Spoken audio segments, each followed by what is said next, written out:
하루의 마무리 오늘도 함께 하시죠. 시사평론가 김성환입니다. 일을 하지 않고 구직 활동마저 포기하는 청년들이 늘고 있다고 합니다. 통계청에 따르면 그냥 쉬고 있다는 청년이 39만 명으로 추산되고 있는데요. 왜 이런 상황이 발생하고 있는 건지 더 깊이 들여다보는 인터뷰 시간에 전문가와 얘기 나눠보겠습니다. 하반기 경제 여건이 녹록지 않을 것이란 전망이 많습니다. 경제협력개발기구 OECD는 우리나라의 올해 경제성장률 전망치를 5차례나 연속 하향 조정했는데요. 이런 상황 어떻게 봐야 하는지 목요일 경제읽기 코너에서 자세히 분석해 보겠습니다. 김성환의 시사에는 청취자 여러분들의 관심과 참여 기다립니다. 방송 내용과 관련해 의견 있으신 분들은 문자 보내주십시오. 당첨된 분들께는 모바일 쿠폰 보내드릴 텐데요. 참여하실 번호는 샵9730이고요. 짧은 문자 50원, 긴 문자는 100원의 이용료가 부과됩니다. 또 저희 방송을 유튜브를 통해서도 실시간으로 시청 또 참여하실 수 있는데요. KBS 1라디오 채널 들어오셔서 구독, 좋아요 많이 눌러주시길 부탁드립니다. 김성환의 시사야, 그럼 지금 시작하겠습니다.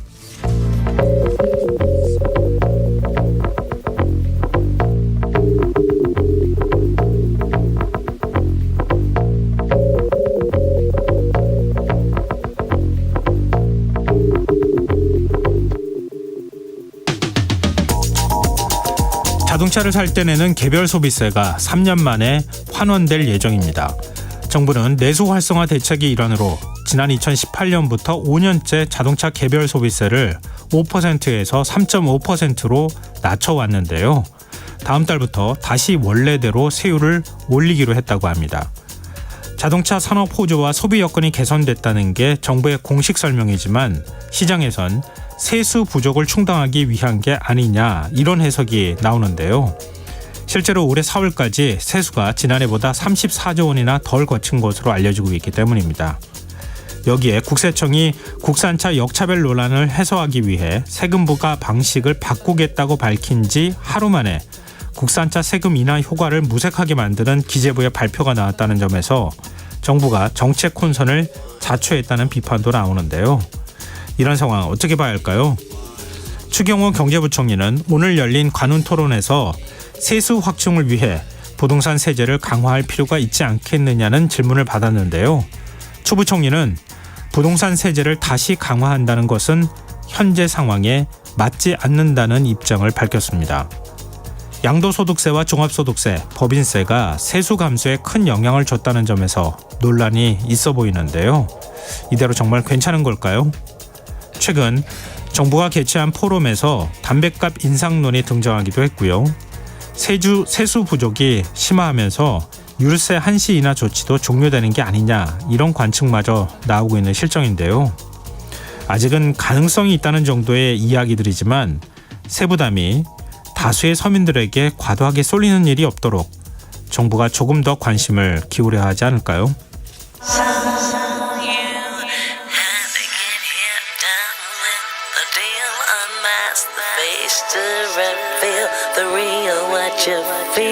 You and your everyday situations, all the unnecessary complications. 오늘 밤 당신 안에 꿈틀거리는 지식충전 본능이 깨어납니다.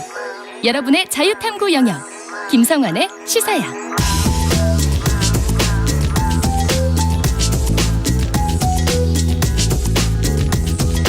오늘 어쩌던 뉴스 꼼꼼히 정리해드리는 뉴스야 시간입니다. 오늘은 곽재훈 프레시안 기자 나와 계십니다. 안녕하세요. 네, 안녕하세요. 네, 여야가 참 오래간만에 합의안을 뭔가 만들어냈어요. 중앙선거관리위원회에 대해서 국정조사를 실시하기로 합의했네요. 네, 뭐 일종의 주고받기식 합의라고 할 수 있겠는데요. 네. 여야 양당이 중앙선거관리위원회의 채용 세습 등 논란에 대해서 국정조사를 실시하고 또 일본 후쿠시마 오염수 방류 문제에 대해서도 국회 특별위원회를 구성해서 청문회를 열기로 합의했습니다. 국민의힘 그리고 더불어민주당 여야 양당 원내수석 부대표가 오늘 오후 회동을 갖고 이 같은 합의 내용을 발표한 건데요. 네. 합의 내용은 국회는 선관위의 인사비리, 북한 해킹 은폐 의혹에 대한 진상규명과 재발 방지를 위한 국정조사를 실시한다. 그리고 후쿠시마 오염수 특위를 구성하고 청문회를 개최한다. 이렇게 두 개 항이었습니다. 또 보통 이렇게 여야가 합의하고 난 다음에 이행하는 과정이 오히려 더 합의보다 어렵지 않습니까? 네. 이 지금 언제쯤 그러면은 뭐 국조나 청문회가 열리는 거예요? 뭐 각각의 지금 나름대로 세부적인 그 시간 계획 같은 거는 아직 나온 상태는 아니고요. 네. 다만 이제 좀 원칙적으로 한다. 지금 이 방향의 일종의 합의가 이루어졌다고 보면 되겠습니다. 네. 선관위 국정조사 계획에 대해서는 이제 선관위에 대해서 이제 비판을 이어온 국민의힘 측 이양수 수석 부대표가 다음 주 중에 조사 계획서를 제출하고 그 다음 주 그러니까 6월 3주 본회의에서 조사 계획서를 승인받는 것을 목표로 하고 있다 이렇게 설명했습니다. 그럼 조금 빠르면은 6월 중으로도 가능할 수도 있겠다. 네네. 네. 네, 그렇게 되겠죠. 네. 그리고 후쿠시마 오염수 청문회에 대해서는 역시 이것을 주장해온 민주당의 이 송수석 부대표가 다음 주 중 특위 구성권을 본회의에 제출해서 의결을 거치고 이후 양당이 특위위원을 구성하고 활동 일자 등은 특위 차원에서 협의해서 결정할 것이다. 이렇게 밝혔습니다. 근데 이것도 한꺼번에 하려면 또 국정조사하고 청문회를 국민들이 다 챙겨야 되잖아요. 좀 시차가 있어야 될 것 같긴 한데 하여튼 구체적인 합의 내용이 어떻게 나오는지 좀 지켜보고요. 국민의힘 청년위원회가 중앙선관위를 항의 방문을 했어요. 네, 국민의힘 중앙청년위원회가 오늘 그 중앙선관위를 찾아서 이 간부 자녀 특혜 채용 의혹 관련 처벌 그리고 감사원 감사 수용 등을 촉구했습니다. 예. 장해찬 청년 최고위원을 비롯한 청년위원회는 오늘 그 경기 과천 중앙선관위 청사를 방문해서 이 기자회견을 열고 항의 서한을 전달했는데요. 네. 장 최고위원은 선관위 불공정 채용 사태는 제2의 조국 사태라면서 사무총장이 사퇴했다고 불공정 채용된 자녀를 그대로 둔다면 조 전 장관이 사퇴했다고 딸이 의사를 하는 것과 뭐가 다르냐 이렇게 주장했습니다. 중앙선관위는 내일 감사원 직무감찰 수용 여부를 논의할 예정이에요. 네, 내일 그 선거관리위원 회의에서 간부 자녀 특혜 채용 의혹에 대해서 이제 감사원 감사를 한시적 그리고 부분적으로 수용하는 방안을 논의할 것으로 알려지고 있는데요. 네. 앞서 위원 만장일치로 감사 거부를 결정했던 선관위가 지금 여권 그리고 또 여론의 이제 일정 압박에 입장을 선회할지 그 부분이 지금 주목의 대상입니다. 한 선관위원은 오늘 그 연합뉴스 통신과의 전화 인터뷰에서 감사원 직무감찰의 부분적 한시적 수용이 필요하다는 제안이 있어 위원들이 상당히 고민하는 것으로 안다면서 내일 회의에서 논의가 있을 것이라고 전했습니다. 네, 알겠습니다. 화제를 좀 바꿔보죠. 한국노총이 오늘 용산 대통령실 앞에서 기자회견을 열었어요. 네, 한국노총이 이 경제사회노동위원회 참여를 중단한 데 이어서 오늘 그 대통령실 앞에서 기자회견을 열고 윤석열 정권 심판을 위한 전면 투쟁에 나서겠다고 선언했습니다. 한국노총은 윤석열 정부의 법과 원칙은 공권력을 무기로 노동계를 진압해 굴복시키겠다는 말이라면서 그것은 대화가 아니라 협박이라고 비판했습니다. 네. 또 노동계의 막말을 서슴지 않는 인물을 경제사회노동위원회 수장으로 앉혀도 회계를 문제 삼아 과태료를 때리고 국가 보조금을 중단했을 때도 참고 참았다면서 이제 인내심이 한계에 다다랐다고 말했습니다. 김동명 한국노총 위원장은 노동자 전체를 적대시하며 탄압으로 일관하는 정권에 대한 전면적 심판 투쟁에 나설 것이라면서 정권의 폭주를 힘으로 멈추지 않으면 제2, 제3의 광양 사태는 계속될 것이라고 말했습니다. 이어 노동계를 대화 상대로 인정하지 않고 철저히 배제하는 정부를 향해 대화를 구걸하지 않겠다면서 정권 심판 투쟁은 끈질기고 집요하게 전개될 것이라고 예고했습니다. 이에 대해서 대통령실은 개의치 않겠다 이런 입장을 내놨네요. 네, 대통령실은 엄정한 법 집행, 노사 법치, 노조 투명성 등 노동정책의 원칙은 불법적 시위 문제로 영향을 받지 않는다면서 한국노총의 경사노위 불참 선언에도 개의치 않겠다는 태도를 보였습니다. 네. 대통령실 핵심 관계자는 오늘 기자들과 만난 자리에서 그 한국노총이 경사노위 불참을 선언한 데 대해 불법이 자행되는데 공권력이 눈을 감아야 하느냐. 이전 정부에서는 그랬는지 모르겠지만 윤석열 정부에서는 그렇게 못한다며 이같이 말했습니다. 이 관계자는 5월 29일 광양제철소 앞 시위 문제를 거론하는데 당시 6차선 중 4개 차선을 점거하고 고공 농성을 벌였고 경찰이 이틀 시간을 주면서 내려오라고 했는데 정글도를 휘두르며 저항했다면서 그 상태를 방치하는 게 옳으냐고도 했습니다. 이 관계자는 경사노위가 중요하지만 경사노위를 유지하기 위해 윤석열 정부의 노동정책 원칙을 바꾸지는 않을 것이라고 다시 강조했습니다. 김문수 경사노위 위원장 입장이 궁금하네요. 김문수 위원장은 지금 이렇게 한국노총, 물론 한국노총 출신이기도 하잖아요. 네. 그리고 노동부 장관도 한국노총 출신이고, 그 한국노총에서 노동부 장관을 겨냥해서 족보를 하겠다, 이렇게까지 격한 표현을 쓰고 있던데. 네, 김동영 위원장이. 네. 그 김문수 위원장이 혹시 입장 내놓은 거 없습니까? 본인에 대한 사퇴 요구 등에 대해서는 지금 사실상 거부 입장, 명시적인 언급은 없었지만 예. 받아들이지 않겠다는 입장이 강한 걸로 알려지고 있고요. 예. 또 이제 한국노총의 경사노위 참여 중단에 대해서는 오히려 지금 한국노총이 불참한다면 뭐 다른 이제 노동자 단체와 대화를 하겠다, 뭐 이런 취지의 입장을 밝힌 걸로 알려졌죠. 민주노총하고 한국노총이 빠졌는데 어떤 데하고 예. 얘기를 해요? 그래서 좀 논란이 일고 있는데요. 네. 김은수 위원장은 오늘 그 서울의 한 호텔에서 열린 서울대 총동창회 조참포럼 강연에서 한국노총 위원장이 반대하더라도 밑바닥에 가면 꼭 그렇진 않다면서 안으로 들어가 보면 대구, 경북, 울산 이런 곳에서는 상당 부분이 윤석열 대통령을 지지한다고 말했습니다. 이후 그 질의응답 과정에서 MG노조, 그러니까 이른바 새로고침 노동자협의회를 언급하면서 네. 한국노총이 계속 대화를 거부하고 투쟁방침으로 간다면 새로고침이나 산별, 지역별 노동자를 만나겠다 이런 취지의 말을 한 걸로 지금 전해졌습니다. 새로고침 노조가 MG노조라고 부르지 말아달라고 하지 않았어요? 네네 맞습니다. 근데 새로고침 노조에서도 사실은 윤석열 정부 노동자 정책에 대해서 좀 비판적인 입장을 인터뷰나 이런 것들을 통해서 밝힌 걸 봤는데 이게 대화가 제대로 이루어질 수 있을지 이것도 또한 좀 지켜봐야 될 대목이 아닐까 새로고침 싶네요. 측에서는 언론 취재에 대해서 네. 뭐 그 한국노총의 불참 방침 밝힌 이후 정부 측과 뭐 대화가 오간 바는 없다 뭐 이런 입장입니다. 네, 알겠습니다. 그리고 지금 오늘 최저임금위원회 3차 전원회의가 열렸다고 하는데 분위기가 어땠습니까? 네, 일단 최임위 회의에서도 이 김준영 금속노조 사무처장 이 석방 문제가 그 이른바 곤봉 진압 또 그리고 구속 석방 이제 이 경찰의 문제가 군봉으로 진압당한 네네네. 그 고공논성하다가 네. 예. 그 문제가 계속 화두였는데요. 예. 이 근로자위원인 한국노총 유기섭 사무총장이 이 최저임금이 오늘 3차 전체회의 그 전원회의 모두 발언에서 예. 김준영 사무처장 구속으로 이 노동자위원 한 명이 부족한 상태라면서 이 상태에서 심의를 진행하는 것은 불합리하다. 또 이제 소속을 떠나 같은 최저임금위 위원으로서 김 사무처장 석방을 위한 탄원서 제출에 동참해달라 이런 호소를 했습니다. 네. 이 민주노총 박희인 부위원장도 이제 비슷한 취지로 이 정부가 김 사무처장을 석방하도록 최저임금위가 보증을 서자 이런 제안을 하기도 했는데요. 사용자 위원들은 이제 근로자위원 측 요청대로 이 탄원서 작성에 동참을 했지만 공익위원들은 이걸 거부한 것으로 전해졌습니다. 이 오늘 전원회의의 안건은 이제 최저임금을 업종별로 구분 적용할지 여부였는데요. 뭐 앞서 이제 알려진 입장대로 경영계는 최저임금 구분 적용을 도입해야 한다 이런 주장을 편 반면에 노동계는 이런 적용이 최저임금 제도의 그 취지를 허물어뜨린다. 그래서 반대한다는 입장을 유지했습니다. 그 지금 선별 적용 문제, 최저임금을 선별 적용하는 문제가 지금 이번 최저임금위원회 최대 쟁점이 되는 것 같더라고요. 네. 앞으로도 굉장히 뭐 그동안에 논란이 많았던 사안이기 때문에 최저임금위원회에서 어떻게 결정하는지 좀 이거는 여기에 따라서 노동시장에 미치는 영향이 상당히 크기 때문에 좀 지켜봐야 될 것 같네요. 자, 지금 여러분께서는 KBS 라디오 김성원의 시사야와 함께하고 계십니다. 계속해서 뉴스야 이어가겠습니다. 지금 하마평에 오르고 있는 정도라고 봐야 되겠죠. 방송통신위원장 후보로 거론되고 있는 이동관 대외협력특별보좌관, 그러니까 대통령 대외협력특별보좌관이죠. 오늘 아들 학교폭력 논란과 관련해서 입장문을 냈어요. 네, 이동관 특보가 오늘 대통령실을 통해 입장문을 내고 정쟁을 위한 무책임한 폭로와 가짜뉴스 생산을 멈춰달라고 자신에 대한 의혹 제기에 적극 반박했습니다. 네.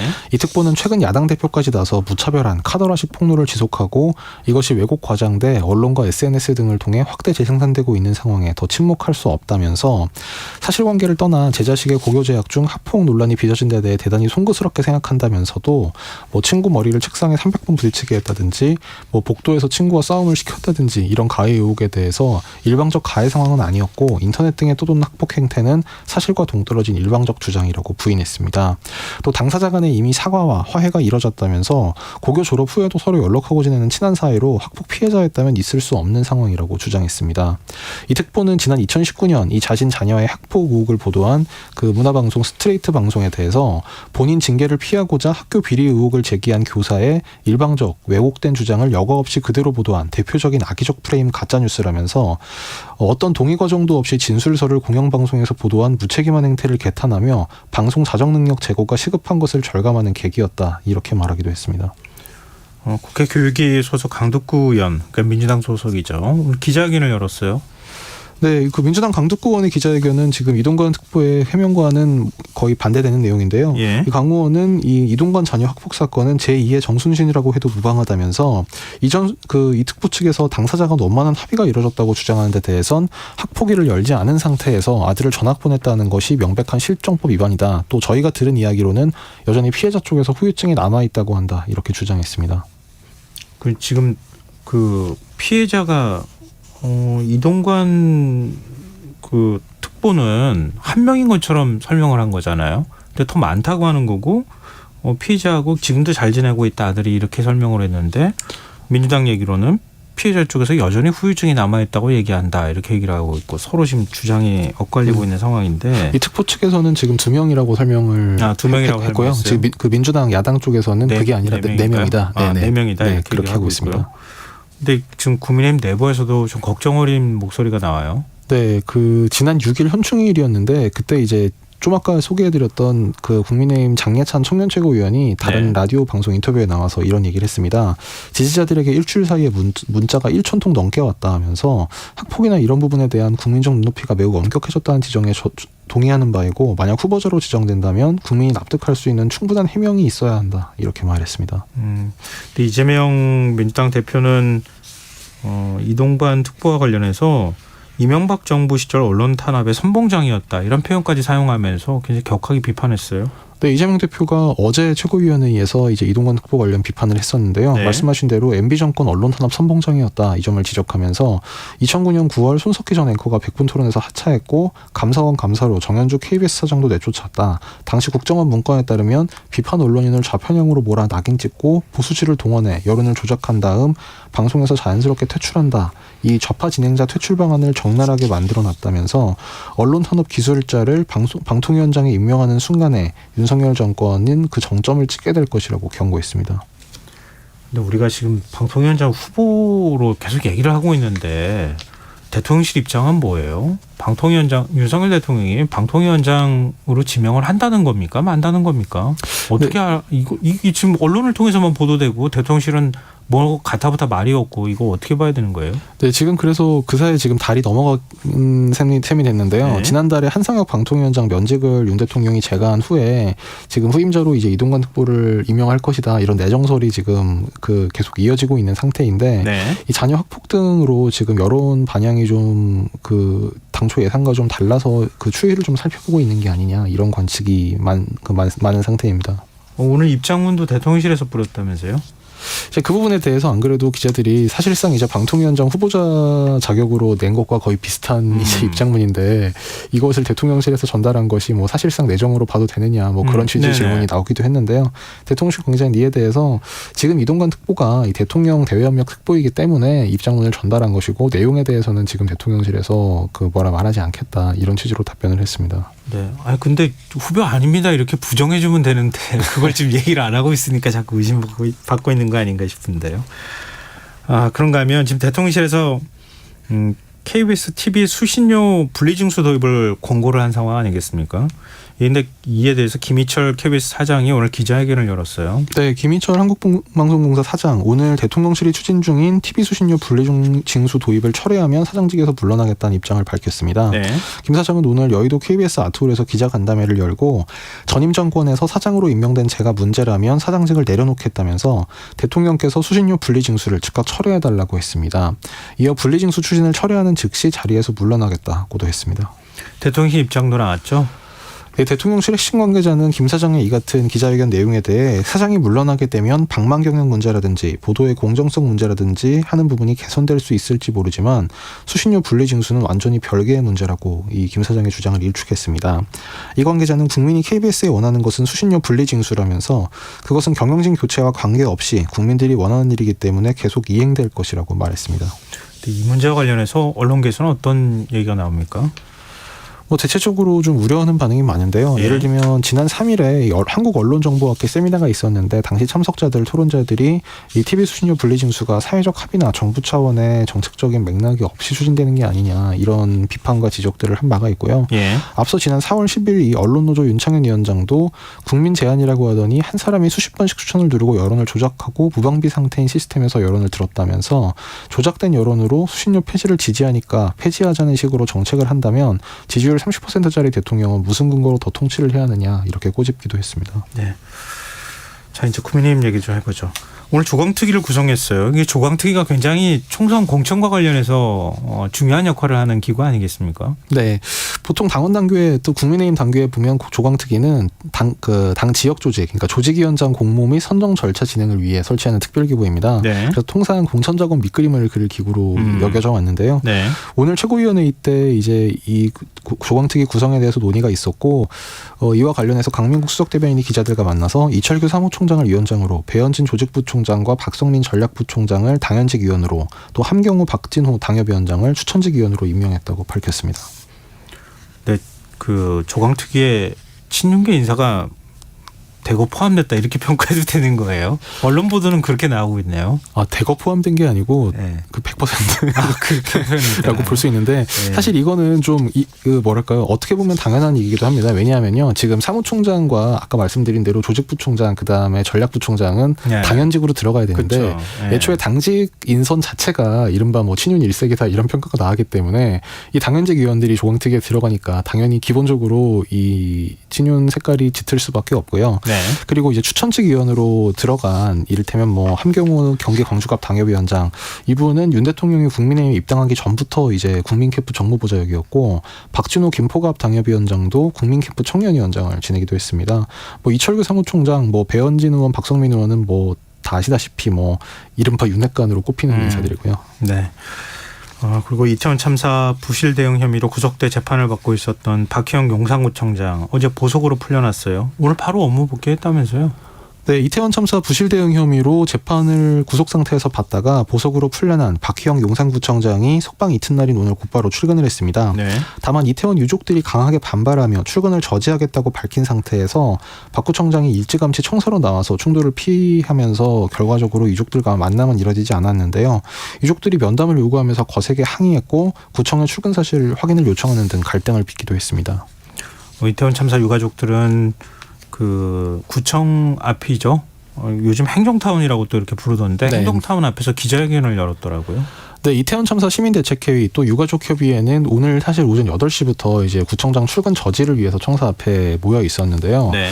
이미 출근했다는 얘기를 전해듣고 이제 뒤늦게 9층 구청장실로 올라가서 이 구청장과의 만남을 요구했지만 이 결과적으로 만남은 성사가 되지 않았고, 그래서 이제 구청장 사퇴하라, 나와라 뭐 이렇게 소리를 지르면서 구청장실 문을 흔들었고, 이 그 구청장 즉각 사퇴하라 이런 스티커 그리고 사퇴 촉구문을 이제 문 앞에 붙이고 발걸음을 돌려서 내려와서 기자회견을 열었습니다. 이들은 박 구청장은 참사 직후 유가족에게 사과하고 책임을 지기는커녕 진실을 은폐하게 급급했다면서 공직자로서 자격도 능력도 없는 구청장은 즉각 물러나라고 요구했습니다. 네. 아니 근데 그나저나 이태원 참사 특별법론이 어디까지 진행되고 있는 겁니까? 이거 관련해서는 오늘 이제 민주당 김한규 원내대변인이 기자들과 만나서 행안위 차원에서 관련 법안들을 6월 중 최대한 적극 검토해 통과시킬 수 있도록 상임위 차원에서 노력하겠다는 게 우리 당, 그러니까 민주당의 입장이다라면서 국회에서 특별법이 통과되도록 여당의 적극 협조를 강력히 요구하겠다라고 말했습니다. 지금 정부와 여당은 다만 이 특조위에 과도한 권한을 부여하는 이제 조항이 문제라면서 지금 현행 특별법 제정에는 반대하는 입장입니다. 네, 알겠습니다. 오늘 뉴스 여기까지 하겠습니다. 지금까지 곽재훈 프레시안 기자였습니다. 고맙습니다. 감사합니다.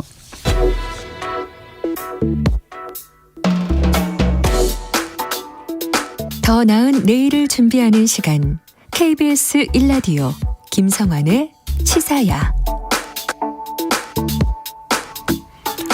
대학은 졸업했지만 일자리는커녕 취업도 하지 않고 그냥 쉬는 청년들이 점점 늘어나고 있는 것으로 나타나고 있습니다. 이런 추세가 계속되면 부모 세대의 부담과 사회적 비용도 늘어날 수밖에 없는데요. 이 시대 청년들이 왜 구직을 포기하고 그저 쉼을 택한 것인지 김기현 한국청소년정책연구원 청년정책연구실장 연결해서 얘기 나눠보도록 하겠습니다. 실장님 안녕하세요. 예, 반갑습니다. 네. 경제 활동을 하지 않고 구직 활동도 하지 않는 청년들, 니트족이라고 보통 뭐 부르잖아요. 근데 이런 청년들이 몇 명이나 지금 되는 것으로 나타나고 있습니까?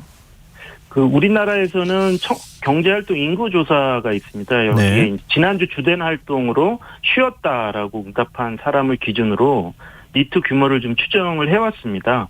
여기서 청년은 15세에서 29세를 의미하고요. 네. 2022년 작년 기준으로 한 39만 명이 쉬었다고 응답을 했습니다. 39만 명요.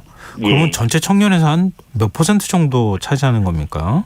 전체 청년 인구 중에서는 한 5% 정도라고 보시면 되겠습니다. 5%. 이게 적지 않다고 봐야 되는 거죠? 최근 5년간의 이렇게 추세를 보면 한 3%대에서 5%까지 늘어난 것이거든요. 아, 그렇군요. 예. 그러니까 2016년도 예. 26만 명이었는데 네. 지금은 39만 명이니까 한 10만 명이 늘어난 거죠. 근데 당시에 인구가 930만 명이었거든요. 예. 그러니까 인구 자체는 100만 명 줄었는데 예. 니트는 10만 명 늘어난 거니까 더 심각하다고 볼 수 있습니다. 확인이 뚜렷하게 통계 조사를 통해서도 니트족이 늘어나고 있는 것으로 나타난다. 이런 말씀이신데요. 예, 맞습니다. 생각해보면 지난 3년 넘게 코로나19 때문에 사실 많은 국민들이 사회적 거리두기도 하고 또 취업활동도 하기 쉽지 않은 상황이었잖아요. 그 영향은 혹시 없을까요? 코로나19가 직격탄을 날렸던 게 2020년이었거든요. 그때는 44만 명이었습니다. 그러니까 오히려 지금보다 5만 명 많았던 거죠. 그래서 코로나가 영향을 미쳤고요. 이 44만 명이라는 수치는 2000년 들어서 가장 높은 수치라고 보시면 될 것 같습니다. 아, 그건 그 당시에 이미 반영이 됐다 이렇게 봐야 되는 거네요. 예, 맞습니다. 근데 지금 이제 39만 명이잖아요. 예. 근데 그 숫자만 저희가 얘기를 했는데 좀 성별, 뭐 학력별 이런 어떤 세부 내용별로 차이가 좀 있습니까? 연령별로 보면은 아무래도 학생들이 많다 보니까 니트의 여지가 적죠. 그래서 연령이 많을수록 니트 비율이 증가하는 양상을 보여주고요. 예. 성별로는 남성이 여성보다 많은데 이게 굉장히 최근 들어 나타난 현상입니다. 다른 나라하고도 좀 차이가 있는 결과고요. 학력별로는 이제 고졸이 전체 니트의 절반을 차지하고 있는데 네. 외국과 좀 비교해 보면 한국의 특징은 대졸 니트가 많은 부분입니다. 아무래도 대학 진학률이 워낙 높다 보니까 나타난 이제 한국적 현상이 아닌가 이렇게 생각합니다. 소득에 따라서 어떤 차이는 없습니까? 소득 통계는 제시되고 있지 않은데요. 이제 예. 연구자들이 데이터를 가지고 이제 분석한 걸 보면 저도 이제 분석을 했었는데 저소득층일수록 니트가 될 확률이 높게 이렇게 추정이 되고 있습니다. 그럼 분석을 좀 해주세요. 왜 이렇게 구직 활동하지 않고 쉬는 니트족들이 늘어나고 있는가? 세부 내용도 같이 좀 포함해서 말씀해 주시면 더 좋을 것 같아요. 그런 이유에 대한 거는 사실은 데이터로 좀 포착하기가 쉽지 않고요. 예. 신축 면적 같은 것을 이렇게 꾸준히 좀 진행을 해왔는데 그 결과를 좀 보면 뭐 이런 경우가 많았던 것 같습니다. 첫 번째는 한국의 경우에 반복해서 구직 활동을 하다 보니까 계속 실패를 하는 일들이 반복이 되면서 이제 구직 단념 상태까지 간 경우가 굉장히 많았거든요. 네.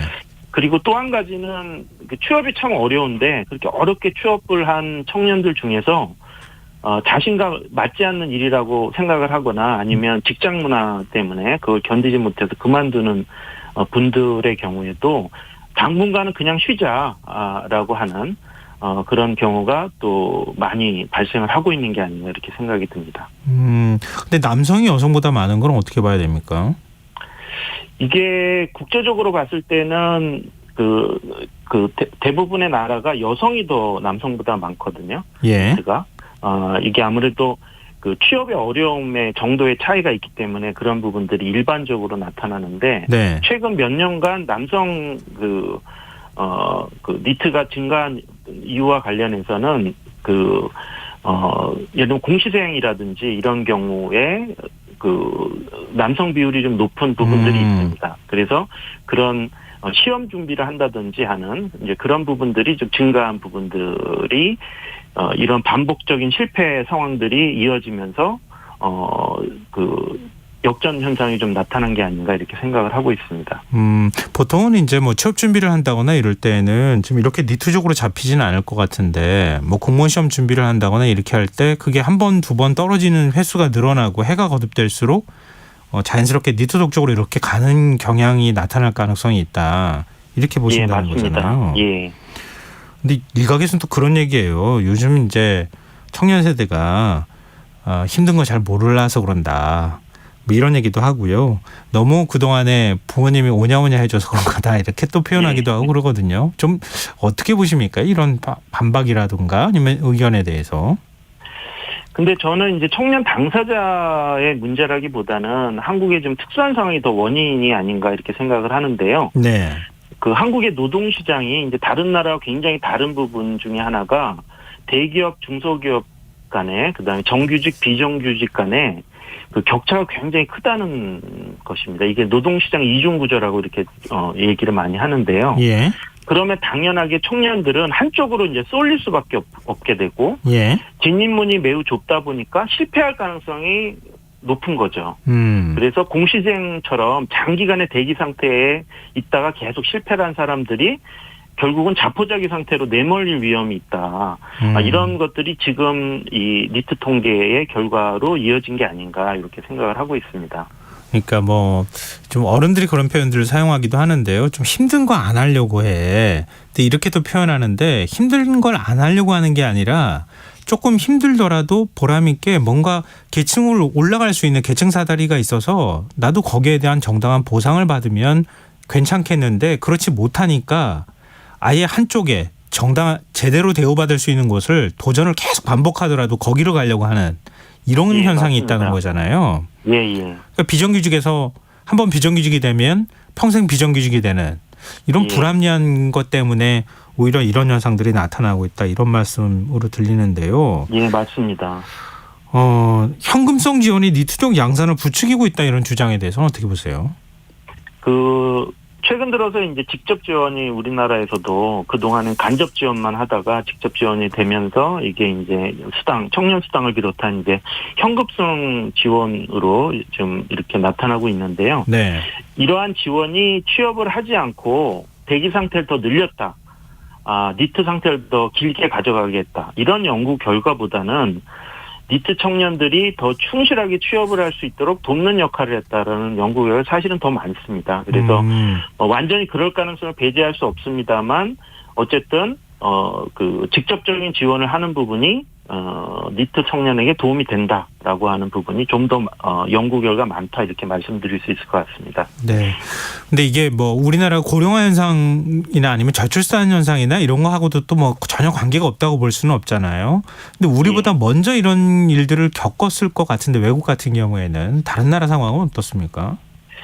니트는 사실 한국만의 문제가 아니고요. 예. 국제적인 이슈다라고 말씀드릴 수 있을 것 같고요. OECD에서는 2000년부터 사실 공식 통계를 매년 내고 있습니다.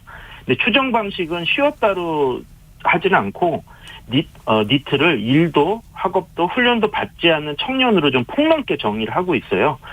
근데 2009년도에 글로벌 경제위기가 있었죠. 이때 OECD 평균 니트 비율이 16%까지 치솟았거든요. 네. 굉장히 거기에 대한 심각성 부분들이 제기가 됐고, 이게 2019년도 이렇게 쭉 오면서 좀 낮아지는 추세를 보이다가, 국제적으로도 이 코로나19의 직격탄이 이제 맞게 되면서 다시 증가세로 돌아섰습니다. 그래서 굉장히 심각하고요. 다만 이제 OECD 기준으로 한국의 니트 비율을 추정하면 평균보다 5%포인트나 한국이 높거든요. 네. 한국의 상황이 더 심각하다 이렇게 말씀드릴 수 있을 것 같습니다. 근데 저희가 니트족에 대해서 얘기를 계속 하고 있는데 은둔형 외톨이하고도 좀 겹치는 측면이 있거든요. 이미지가. 그러니까 니트족이 맞습니다. 은둔형 외톨이 쪽으로 가는 겁니까? 아니면 아예 별개입니까? 두 가지 그 어떤 유형이? 심리적인 그런 이유로 은둔형 외톨이가 되는 경우도 있을 것 같고요. 이제 개인의 어떤 그런 차원에서 나타나는 문제도 있는데, 네. 이 니트 상태가 장기화되면 기존의 사회관계가 단절이 되고요. 그러면 집 밖으로 나가지 않는 은둔 상태로 이어질 수가 있습니다. 근데 이게 실제로 통계적으로도 은둔 청년을 이렇게 그 외출 여부, 그러니까 집 밖을 나가는 이런 것들을 가지고 추정을 해보면 지금 몇 년째 계속 늘고 있어요. 그래서 니트 증가와 은둔 청년 증가가 같이 가고 있다라고 생각이 들고요. 다만 이제 또 다른 이유가 그 코로나19가 사실 비대면 상태가 길어졌잖아요. 네. 이게 은둔형 외톨이를 좀 증가한 원인이 있습니다만 저는 니트 상태 장기화도 한 원인이 아니냐 이렇게 생각을 합니다. 네, 니트족 문제라든가 이거는 사실 많은 분들이 좀 익숙하다는 생각들을 하실 것 같아요. 뭐 그동안에 굉장히 사회적 문제로 많이 얘기가 됐기 때문에. 근데 그러면 정부 차원의 대책이나 이런 게 있지 않았겠습니까? 예. 근데 이제 사실은 정부가 초점을 맞췄던 정책 그 대상은 실업자거든요. 그러니까 실업 대책이요? 활동을 하는 사람, 이고요. 예. 그러니까 적극적으로 이렇게 구직 활동을 하는 사람들이 취업을 하도록 돕는 쪽에 초점을 맞췄어요. 네. 근데 니트는 구직 활동조차도 포기한 청년이잖아요. 그래서 정책 사각지대였다 이렇게 봅니다. 그래서 효과를 논하기 전에 이들을 중요한 정책 단어로 삼지 않았다라고 보는 게 더 정확하다라고 생각이 들고 앞으로는 이 그 구직 활동조차 포기한 청년들에 좀 주목을 해야 된다 이렇게 생각을 합니다. 그러니까 구직 활동을 하지 않으면 아예 보이지 않는 존재처럼 되는 거잖아요. 구직 맞습니다. 활동이 돼야 통계에도 잡히고 지원도 받을 수 있고 지원도 할 수 있는 이런 상황이라는 거 아닙니까? 예, 맞습니다. 예. 그러면 뭐 은둔형 외톨이 문제 때도 나왔던 얘기지만 어떻게 찾아내고 어떻게 접근해야 되는가라고 하는 숙제가 남지 않겠습니까? 맞습니다. 이게 그러니까 우리는 이제 신청주의라고 흔히 얘기를 하거든요. 예. 정부가 어떤 프로그램을 만들고 청년이 신청을 해서 그 프로그램에 참여해서 이제 뭐 취업으로 연결되는 이런 방식으로 되는 것이 일반적인데요. 근데 유럽은 이미 2009년도부터 아울리치라고 하는데 찾아가는 서비스 이렇게 보시면 될 것 같아요. 독거노인 분들을 네. 이렇게 찾아가서 돕듯이 예. 그 발굴을 하는 거죠. 그러니까 신청해서 청년이 직접 오는 게 아니라 예. 정책 당국이 찾아가는 서비스를 해야 한다라고 하는 쪽으로 가고 있거든요. 예. 특히나 은둔형 청년들을 대상으로 하는 사업들을 그렇게 가지 않으면 정작 지원받을 사람들한테 지원이 가지 않는 문제가 생길 수 있습니다. 그래서 저는 이런 아울리치와 같은 접근이라고 하는 것이 굉장히 이제 중요해졌다. 우리나라도 이렇게 생각을 합니다. 근데 찾아가려면 공무원 숫자도 늘어나고 행정 서비스가 더 확대되어야 되잖아요. 이게 가능할까요? 외국 사례 지금 잠깐 말씀해 주셨는데 하려면은 좀 더 많은 적극성을 좀 띄어야 되지 않겠습니까?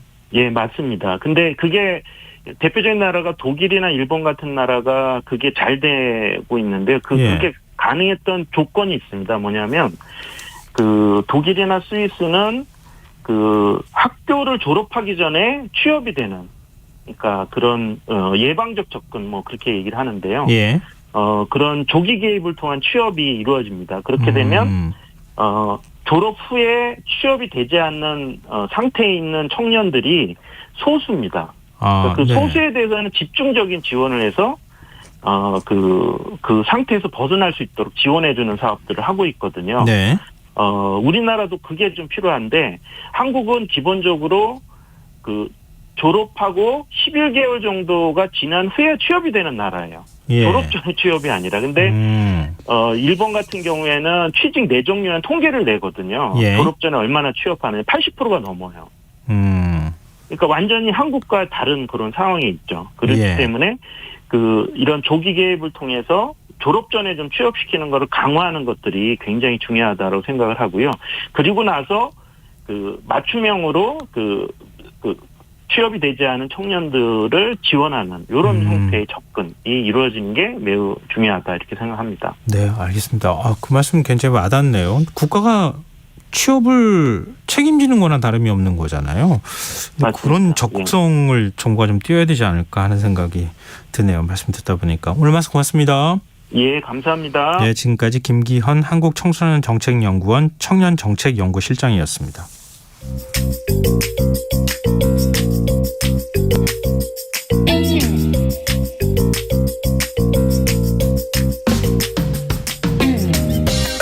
복잡한 정책부터 실물 경제와 투자까지 눈여겨봐야 할 경제 이슈 깊이 있게 살펴보는 시간입니다. 경제 읽기 경향신문 박병률 경제부장 전화로 만나보겠습니다. 부장님 안녕하세요. 네, 안녕하세요. 네, 오늘 OECD하고 세계은행이 경제전망 발표했던 거에 대해서 얘기를 해주신다고 알고 있는데요. 먼저 OECD 분석부터 좀 살펴볼까요?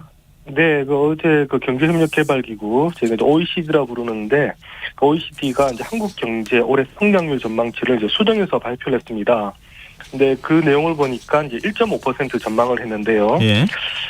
요게 지금 OECD가 올해의 그 성장률 전망치를 최초 발표를 했던 게 2021년 12월이었는데, 당시에는 아마 2023년 가면 한국이 성장률 한 2.7% 기록을 할 거다 이렇게 봤었습니다.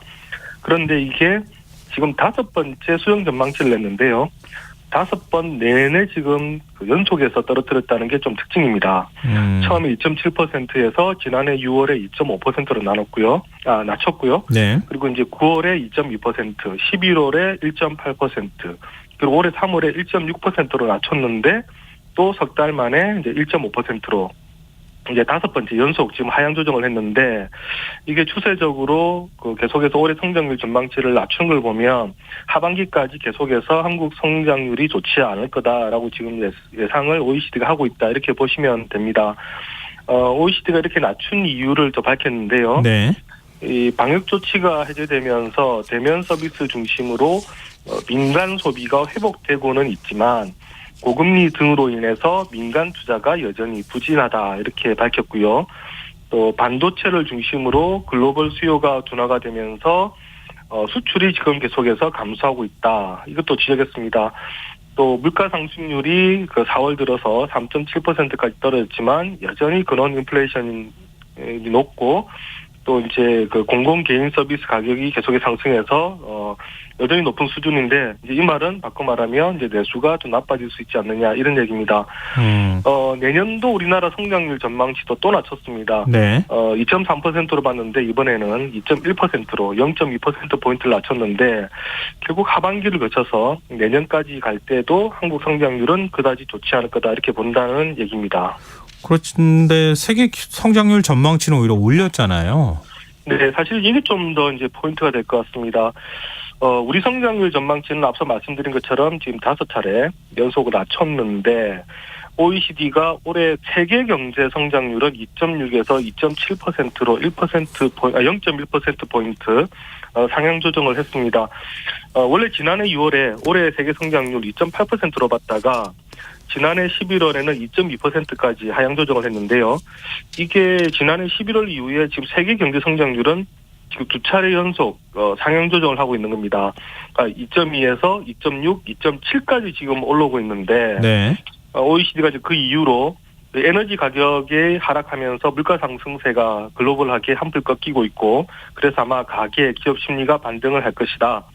그리고 이제 중국의 리오프닝도 글로벌 경제에 긍정적으로 영향을 미칠 것이다. 이러면서 지금 2차례 연속 글로벌 경제 성장률을 올렸고요.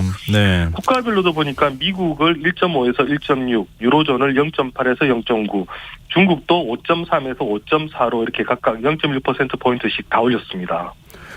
그러면 세계은행 전망은 어떤가 궁금한데요. OECD랑 비슷합니까? 네, 세계은행은 이제 한국 성장률 전망치는 발표하지 않고, 예. 이제 세계 성장률 전망치를 발표를 했는데, 올해 1월에 1.7%를 내다봤었거든요. 예. 올해 올해 글로벌 성장률이 1.7이 될 거다 봤는데, 이번에 발표는 2.1로 0.4%포인트 끌어올렸습니다. 그러면서 당초 예상보다 중국의 경제활동 재개가 빠르고, 또 미국의 소비 회복에 따라서 이 주요국 중심으로 우리는 이번에 성장률을 상향 조정하고 있다 이렇게 밝혔습니다. 그러니까 OECD도 그렇고 세계은행도 그렇고 지금 글로벌 성장률 전망치는 끌어올린 겁니다. 또 우리가 수출을 가장 많이 하는 국가 하면은 뭐 중국하고 미국이잖아요. 그렇죠. 근데 이 나라들 경제 성장률은 올라가는데 왜 우리는 떨어집니까? 네, 이게 참 낯선 현상인데요. 네. 이 글로벌 경제와 한국 경제가 디커플링, 그러니까 이제 비동조화되는 현상, 저희가 최근에 참 못 봤던 그런 좀 상황인 것 같습니다. 네. 세계 경제는 어쨌든 지금 반등의 흐름을 올라탔는데 지금 한국 경제는 여기 좀 못 따라가고 있다는 얘기인데, 우리는 수출을 많이 하기 때문에 글로벌 경제가 좋으면 우리 경제도 좋아지는 그런 상태였습니다. 네. 그런데 지금 OECD 전망을 보면 내년 이후에도 계속해서 좋지 못하다는 얘기인데, 일단 뭐 한국 경제 성장률 더딘 이유, 수출이 예상보다 올라오지 않고 있다. 결국 이제 이런 얘기고요. 예. 우리가 1분기 같은 경우도 보면 사실 이제 민간 소비가 좀 살아나서 성장률이 올라갔는데, 근데 지금 수출이 계속 안 좋다 보니까 무역 수지 적자 계속 되는 상황이고, 그리고 지금 고금리 그리고 고환율 상황 나아지지 않으면 만약에 하반기에 내수가 조금이라도 꺾이게 되면 성장률은 또 떨어질 수밖에 없습니다. 전반적으로 지금 미국이 주도하는 공급망 재편이 이루어지고 있고요. 네. 또 중국의 내수 산업 경쟁력이 빠르게 올라와서 지금 우리가 지금 중국에 물건을 팔 게 없다 이런 얘기가 나오는데, 이런 지금 구조적인 문제가 진행이 되고 있다 보니까 단기간에 우리 수출이 증가하기는 좀 힘들지 않느냐라는 좀 비관적인 전망이 좀 많이 나옵니다. 한국은행도 최근에 당분간 무역 수지 개선이 어려울 수도 있다 이렇게 지금 진단을 하고 있습니다. 근데 캐나다하고 호주 중앙은행이 깜짝 금리를 올렸어요. 이 영향도 우리가 좀 받을 수 있는 겁니까? 그렇죠. 오늘 지난 7일이었는데요. 캐나다 중앙은행이 기준금리를 4.5에서 4.75%로 0.25%포인트 올렸는데, 이 캐나다 은행은 올해 3월과 4월 2달 연속 금리를 동결했었습니다. 예. 그런데 이번에는 0.25%포인트 올렸는데, 시장은 이번에도 동결할 거다라고 생각을 했다가 깜짝 놀랐습니다. 이 캐나다 중앙은행이 금리를 올린 이유, 근원 인플레이션 끈질기게 높은 수준을 유지하고 있다. 그래서 지금쯤은 올리지 않으면 다시 물가가 반등할 수 있다 이러면서 지금 금리를 올렸고요. 네. 다음 달에도 추가 인상할 수 있다 지금 이런 얘기를 하고 있습니다. 또 호주도 지난 6일 예상과 달리 기준금리를 3.85%에서 4.1%로 0.25% 인상했는데, 호주는 지금 2달 연속 그러니까 기준금리를 올리고 있습니다. 호주도 기준금리를 올린 이유가 계속해서 인플레이션이 목표치까지 안 돌아오고 있다 지금 이런 얘기인데, 결국 이렇게 캐나다와 호주 이렇게 금리를 계속 올리면 연준도 영향을 받지 않을까 제가 이렇게 보고 있는데요. 네. 뭐 미국 연준이 다시 금리를 올리면 긴축이 될 것이고, 결국 우리 경제에도 뭐 악영향을 줄 수밖에 없는 지금 그런 상황입니다. 최근에 이제 연준이 지난번에 금리를 올리면서 당분간 동결할 수도 있다 이런 이제 시사를 하면서 그나마 이제 좀 경제 분위기가 좀 풀리는 상황이었는데요. 만약에 다시 금리를 올리게 된다 이렇게 된다면 다시 긴축으로 가는 것이니까 우리 경제에 일단 긍정적인 것은 없다 이렇게 좀 보셔야 될 것 같습니다. 근데 정부는 곧 물가 상승률이 2%대가 될 것이다 이렇게 얘기를 하고 있는데, OECD는 또 내년에 한국 물가가 여전히 높은 수준일 테니까, 그래서 경제 성장률을 전망치를 그러니까 내년도 오히려 좀 낮추고 있는 상황인 거잖아요. 근데 네. 한국은행은 지금 계속 금리를 동결하고 있어요. 더 안 올리고. 이거 어떻게 네. 봐야 됩니까? 고민이 깊어질 것 같은데요. 네, 맞습니다. 지금 한은 지금 계속 동결을 하고 있었는데, 근데 지난번에 이제 동결하면서도 총재가 얘기하기를 우리가 금리를 안 올릴 거라 생각하지는 말아라고 일단 경고를 해놓은 상태입니다. 그런데 지금 호주, 캐나다가 금리를 올렸고, 지금 연준이 이제 다음 주에 금리를 결정하게 되는데요. 만약에 연준이 또 금리를 올리게 되면 한미 간 금리 역전차도 더 커지고, 이런 부분들이 계속해서 이제 압박을 받을 수밖에 없는 상황입니다. 지금 한국하고 미국의 금리 차가, 미국이 한 번만 더 금리 올리더라도 2%까지 날 수도 있는 거잖아요. 네, 맞습니다. 이게 이제 당장은 영향이 없다라고 이제 볼 수 있습니다만, 이 금리 차는 우리가 일반적으로 생각하면 이제 고혈압과 같은 거라서요. 이 혈압이 높은 상태에서 어떤 이제 충격이 오게 되면 이제 큰 문제가 생기지 않습니까? 마찬가지로 이제 한미 간의 금리 역전 차이가 너무 이렇게 큰 상태로 유지가 되다 보면 우리 경제에 약간만 약점이 있어도 이게 문제가 생길 수가 있는데, 오늘 한은이 국회에 통화신용정책 보고서를 제출했는데요. 네. 여기도 보면 이번에 금리 인상 과정에서 마주한 여러 위험 요인 가운데 상당 부분이 여전히 해소되지 못한 채 잠재 리스크로 남아있다 이런 고민을 토로했습니다. 아직 해소하지 못한 리스크, 대표적으로 여전히 물가 수준, 특히 근원 물가 수준이 이제 높다라는 이제 그런 의미인데, 우리도 이제 자칫하면 이런 지금 전반적으로 석유로 물가는 떨어졌다고 합니다만, 네. 아시다시피 외식 물가라든가 서비스 물가 네. 계속해서 오르고 있기 때문에, 네. 이제 이런 부담들이 하반기에 이제 전이될 위험을 한은은 지금 고민하고 있고요. 그렇다면 한 차례 정도 금리를 올리면서 정말 이걸 또 꺾어주는 모습을 보여야 되느냐, 이 고민을 지금 한은은 지금 계속 하고 있는 것 같습니다. 근데 만약에 금리 올리게 되면 우리 경제에는 더 부정적인 영향을 미치겠네요.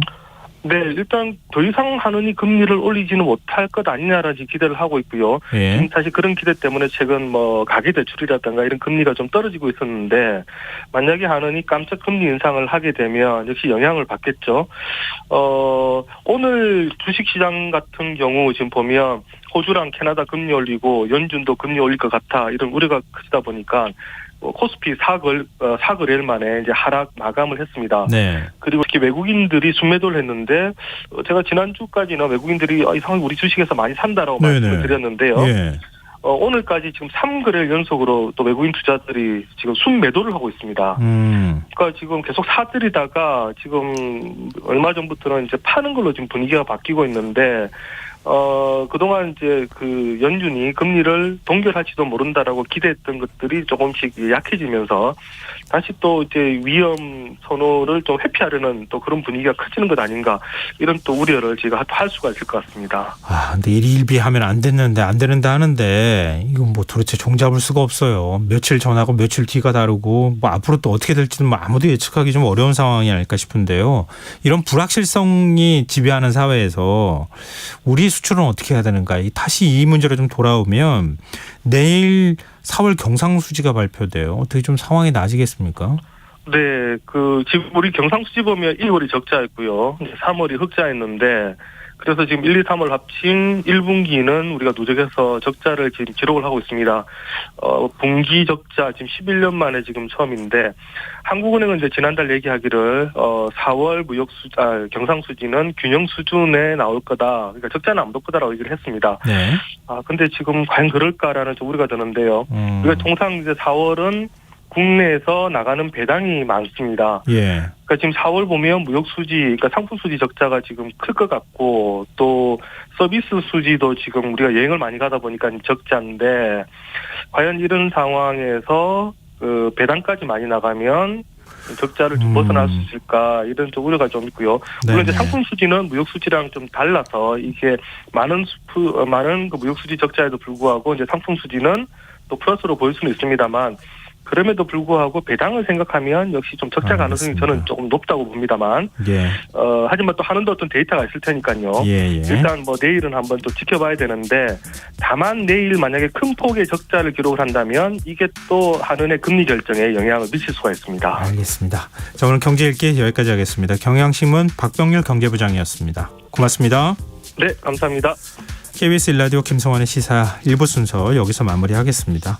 전 11시 정각 2부에 다시 찾아오겠습니다.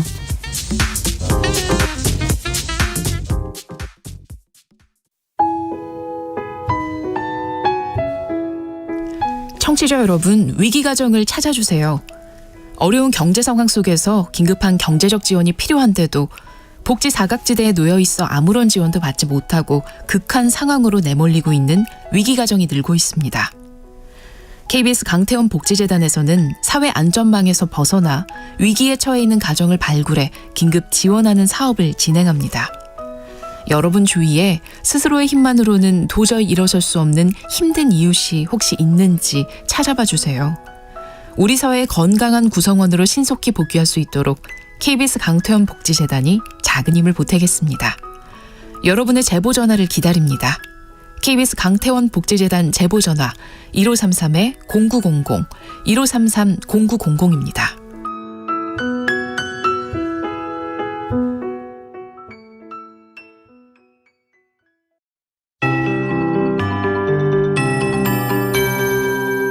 KBS 58분 날씨. 내일은 전국이 대체로 흐리다가 오전부터 중부지방은 가끔 구름 많겠고 그 밖의 지역은 대체로 맑겠습니다. 현재 중부지방과 경북 북부 내륙에 내리고 있는 비는 새벽에 그치겠고 경북 남서 내륙과 전북, 전남 북서부는 새벽 한때 비가 오는 곳 있겠습니다. 예상 강우량은 수도권과 강원 영서, 충청권 북부와 서해오도 10에서 60, 강원 영동과 충청권 남부, 경북 북부, 서부 내륙 5에서 20, 그 밖의 지역 5mm 내외입니다. 특히 수도권과 강원 영서는 시간당 20에서 30mm의 장대비가 쏟아지는 곳 있겠고 일부 지역은 강한 바람과 함께 천둥번개가 치거나 우박이 떨어지기도 하겠습니다. 피해 없도록 대비하시기 바랍니다. 내일 아침 최저기온 서울 18도, 광주 19도 등 전국이 16에서 21도의 분포를 보이겠습니다. 낮 최고 기온은 서울 28도, 대구 31도 등 전국이 24에서 31도로 남부 내륙을 중심으로 30도 이상 올라 덥겠습니다. 특히 낮 동안 전국의 자외선 지수가 높음에서 매우 높음 수준 보이겠습니다. 자외선 차단에 신경 써주시기 바랍니다. 내일 전국의 미세먼지 농도 전 권역이 좋음에서 보통으로 예상됩니다. 서울 현재 기온 19.9도, 습도 89%, KBS 58분 날씨 박성준입니다.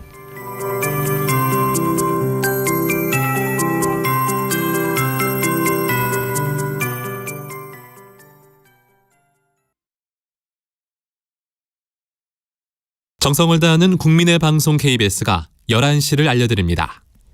AM 711kHz, FM 97.3MHz, KBS 1라디오입니다. HLKA.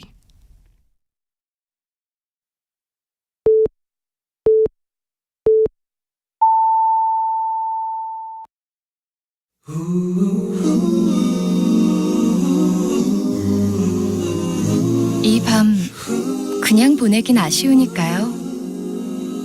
당신의 하루의 끝까지 야무지게 채워드립니다. 당신의 지식 충전소 김성환의 시사야.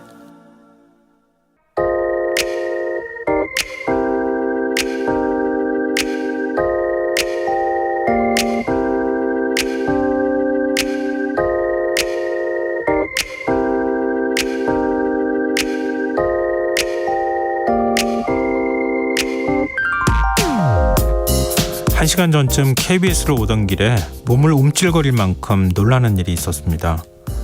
우르르 쾅쾅 가슴이 울렁거릴 만큼 요란스러운 천둥 소리가 들리더니 이내 후드득 빗방울이 떨어지는 게 아닌가요? 불현듯 그 순간 중부지방에 집중호우가 예보됐다는 사실이 떠오르면서 며칠 전 읽었던 한 기사가 머릿속을 스쳤습니다. 별 수 있나요? 폭우 예보가 틀리기만 바랄 뿐. 지난해 8월 폭우로 침수된 서울 신림동 반지하 주택에 살고 있는 50대 하모 씨의 한숨 섞인 말로 시작한 기사는 10개월의 시간이 지난 뒤 이 일대 반지하촌의 상황을 전하고 있었습니다. 침수 피해가 발생한 직후 정부와 서울시는 각종 대책을 내놨지만 반지하 거주민들의 걱정을 덜어주지는 못했다고 합니다. 공인중개업체에 따르면 일가족 3명이 숨진 비극적인 사고 후 얼마 동안은 반지하 집을 보러 오는 사람이 거의 없었다고 합니다. 그러다 3개월 정도 지나자 문의가 다시 많아졌다고 합니다. 하시처럼 집 수리를 마친 원주민이 복귀하기도 하고 월세가 싼 집을 수소문하다 이곳까지 찾아온 청년, 외국인 노동자들도 적지 않았다고 합니다. 정부와 서울시는 반지하 거주자들을 이주시킬 계획이었지만 효과를 보지 못했다고 합니다. 반지하 거주자가 지상으로 거처를 옮기면 최대 2년 동안 월세 20만 원을 지급하는 바우처 제도의 지원을 받아 이주한 가구는 지원 대상 2만 8천 호 가운데 단 970호, 3.4%에 불과했다고 합니다. 지상층 전세 계약을 할 때 연 2% 저리로 최대 1억 3천만 원의 보증금을 지원하는 LH 전세 지원제 역시 근근히 생기를 꾸리는 저소득층 거주자들 입장에서는 그림의 떡일 뿐입니다. 밤사이 내릴 집중호우를 시작으로 올여름 얼마나 더 많은 비가 내릴지 모르는데 방제 대책은 현실과 겉돌기만 하고 이 대체 어떻게 하면 좋을까요? 하늘만 계속 쳐다봐야 되는 걸까요? 지금까지 오늘의 발견이었습니다.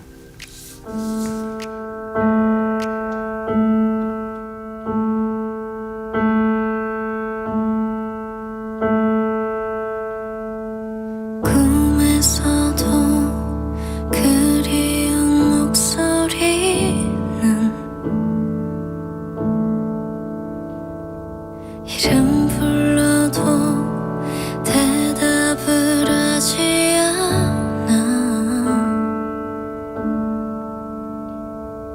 글 써기는 그 메아리만 돌아와. 그 소리를 나 혼자서 들어.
오늘의 발견에 이어서 아이유의 이름에게 들으셨습니다.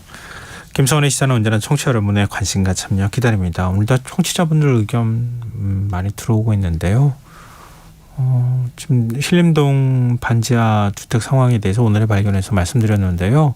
휴대전화 뒷자리 4222 쓰시는 청취자분께서 여기 더본고에도 천둥이 치고 비가 엄청 많이 오네요. 무슨 장마 같아요. 이렇게 문자를 주셨어요. 지금 제가 아까 비 내리는 거 보다가 잠깐 들어왔는데 또 그때 또 비가 멈췄다고 외에도는 그렇게 얘기를 했었거든요. 근데 지금 도봉구 쪽은 비가 굉장히 많이 내린다고 또 말씀하시네요. 8436님. 매년 지역별로 폭우로 인해 큰 사고를 입었잖아요. 이주하는 게 쉽지 않은 상황인데요. 무엇보다 미리 폭우에 대비할 수 있는 시설 대비가 필요하다고 봅니다. 그리고 폭우로 피해가 생길 때를 대비해서 쉼터 같은 공간을 정부에서 마련해 두면 좋겠습니다. 이렇게 의견 주셨습니다. 참고 삼아 말씀드리면요. 서울시에서 차수벽이라든가 그러니까 차단하는 장치 있잖아요. 그런 거라든가 또 지난번에 참사가 발생했을 때 집에서 탈출을 못했잖아요. 그래서 방범창을 이렇게 안에서 열 수 있도록 하는 그런 장치나 이런 것들을 해서 대책들을 마련하고는 있다고 합니다. 근데 가장 근본적인 거는 원래 얘기가 나왔던 게 반지하에서 살지 않도록 하는 환경을 만들겠다고 했었잖아요. 그거는 단기적인 대책만 가지고는 안 된다는 거죠. 그냥 가고 싶어도 갈 수가 없으니까요. 수입이나 돈이 없어서. 그러니까 장기적인 대책이 필요하다. 이게 그 기사의 지적이자 맥락이었습니다. 그리고 혹시 또 이런 상황이 아니더라도 지금 침수 피해를 입을 가능성이 있는 곳들이 많이 있으니까요. 앞으로 또 비 더 많이 올 것 같거든요. 그러니까 미리미리 대비하고 점검하셨으면 좋겠습니다. 네, 의견 보내주셔서 정말 고맙습니다. 계속해서 의견 보내주십시오. 제가 추첨해서 당첨된 분들께 모바일 쿠폰 선물로 드리겠습니다. 참여하실 문자 번호는 샵 9730이고요. 짧은 문자 50원, 긴 문자는 100원의 정보 이용료가 부과됩니다.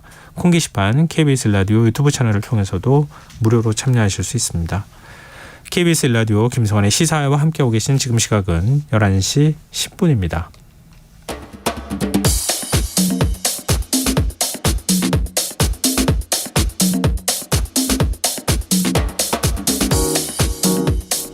오늘 일어난 세상 곳곳의 소식들 당일 배송으로 전해드립니다. 밤참 뉴스 이영경 뉴스캐스터 함께하겠습니다. 안녕하세요. 네, 안녕하십니까. 오늘 이 동영상 보고 많은 분들 놀라셨을 것 같아요. 저 너무 놀랐어요. 지하철역 에스컬레이터가 역주행을 막 해서 네. 그 에스컬레이터 탔던 승객들이 막 밑으로 굴러 내려오는 걸 봤어요. 네, 그러니까 갑작스럽게 역주행을 하면서 오 하는 순간에 도미노처럼 이제 네. 승객들이 쭈루룩 밀리는 모습이 이제 동영상에 담겼는데요. 오늘 아침 8시 20분쯤에 지하철 수인분당선 순회역에서 있었던 일입니다. 에스컬레이터를 오르던 승객이 발을 헛디뎌서 뒤로 넘어진 것처럼 네 그런 모습이었는데요. 그 직후에 위쪽에서 수십 명이 이렇게 쏟아져 내리는 사건의 원인은 올라가던 에스컬레이터가 역주행을 한 겁니다.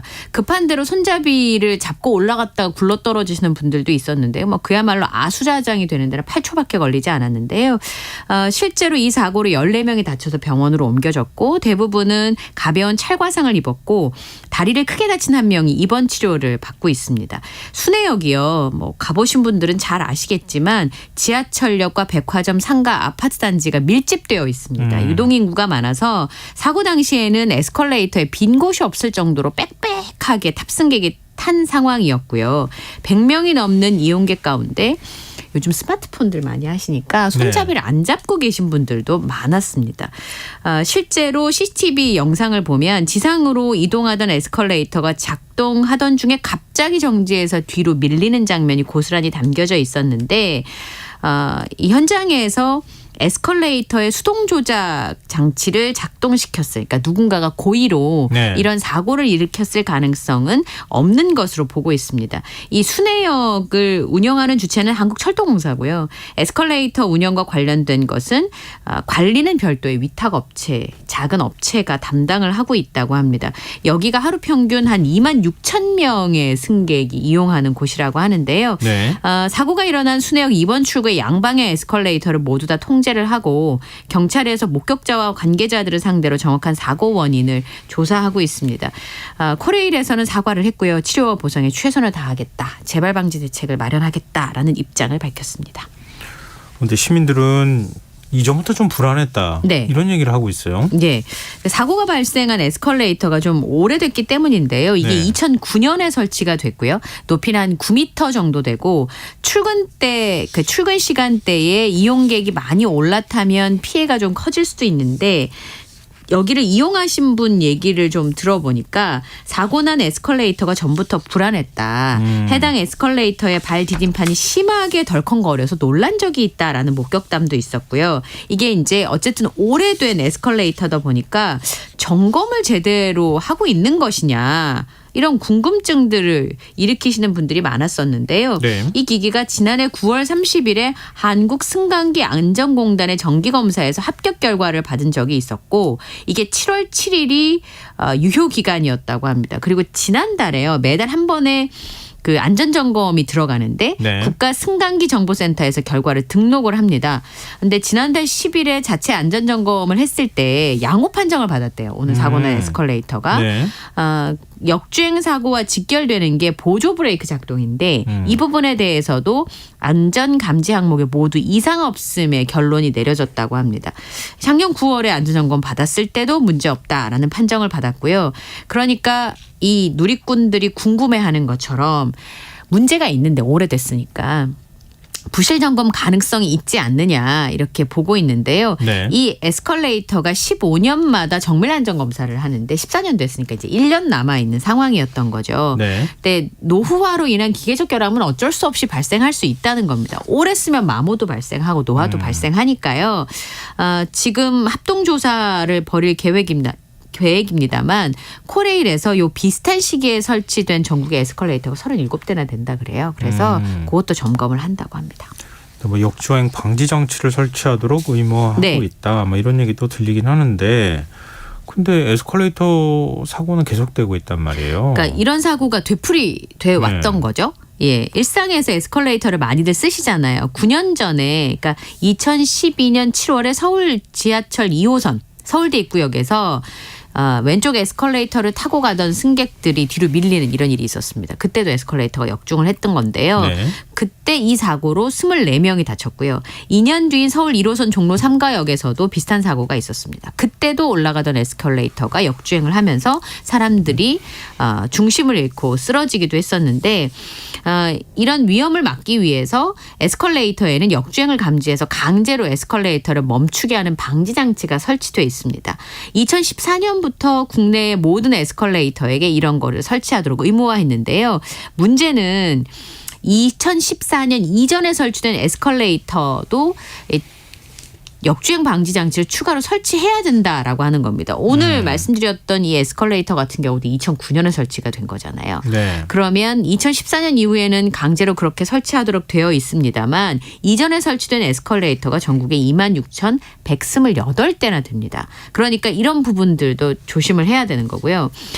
그리고 오히려 역주행 방지 장치가 문제가 된다는 얘기도 있어요. 네. 왜냐하면 행정안전부에서 조사를 해보니까 네. 역주행 사고 7건 중에서 6건이 방지장치 작동 불량으로 조사가 됐거든요. 그러니까 네. 방지장치를 설치했는데 네. 거기에 정확한 규격에 맞는 부품을 써야 되는데 네. 품질이 낮거나 혹은 불량인 부품을 써서 오히려 문제가 될 수 있다는 겁니다. 이번 분당 순회역 에스컬레이터에도 방지장치가 설치돼 있었습니다만 이번에 사고를 막지는 못했어요. 그거는 좀 약간 놀라운 얘기인데요. 네. 방지하라고 만들어 놓은 장치가 오히려 에스컬레이터에 부담을 주고 있다는 얘기잖아요. 네네. 저도 사실은 지하철에 에스컬레이터를 타는 경우가 많이 있는데 약간 덜커덕거리거나 뭐 이렇게 소리가 나거나 그러면 약간 불안하잖아요. 탔을 때. 예, 그리고 막 여러 개의 노선이 그 환승하는 역은 너무 깊게 파서 사실 진짜 가파른 등산하는 맞아요. 기분이거든요. 그런 데도 있어요. 에스컬레이터 고장나면 나 저 계단을 저까지 어떻게 올라가지 싶을 정도로 네. 그런 곳에서 혹시나 만약에 역주행을 했다. 아찔하잖아요. 그리고 어떤 분이 오늘 그 얘기 하시더라고요. 코로나 때문에 손잡이 잡는 걸 한동안 약간 꺼리셨다는 거예요. 맞아요. 지금도 사실 꺼려지는 측면이 네, 그러니까 있어요. 그전에는 승강기를 타거나 에스컬레이터를 탈 때 손잡이를 꼭 잡았는데 네. 요즘은 한동안 그러지 않았는데 그럼 다시 손잡이를 잘 잡고 타야겠다. 그 말씀하시는데 참 진퇴양난이라는 생각이 들더라고요. 정기점검이나 이런 거 철저히 좀 해야겠습니다. 네. 영무원들이 자주 좀 타봤으면 어떨까 싶기도 네. 해요. 그렇게 하면 뭐 소리가 난다 아니면 좀 약간 이상하다? 흔들린다 예. 그럼 바로 또 점검을 받을 수 있는 그런 시스템이 좀 됐으면 좋겠습니다. 자, 다음 뉴스로 가보겠습니다. 해병대에서 여군 현역 간부의 개인 신상 정보가 유출이 돼서 수사에 나서는 일이 있었는데 아주 민감한 정보도 여기 담겨 있었다고요. 예. 지난달 18일에 해병대 사령부와 각 직할부대에 5년차 미만의 여성 인력의 현황을 확인해달라는 공문이 내려갔습니다. 예. 그래서 이 공문에 이 해병대 여성 장교, 부사관, 군무원 800여 명의 이름과 소속 병과 뭐 결혼, 동거 여부, 채용 과정 아주 민감한 개인 정보들이 담긴 파일이 잘못 첨부가 된 거예요.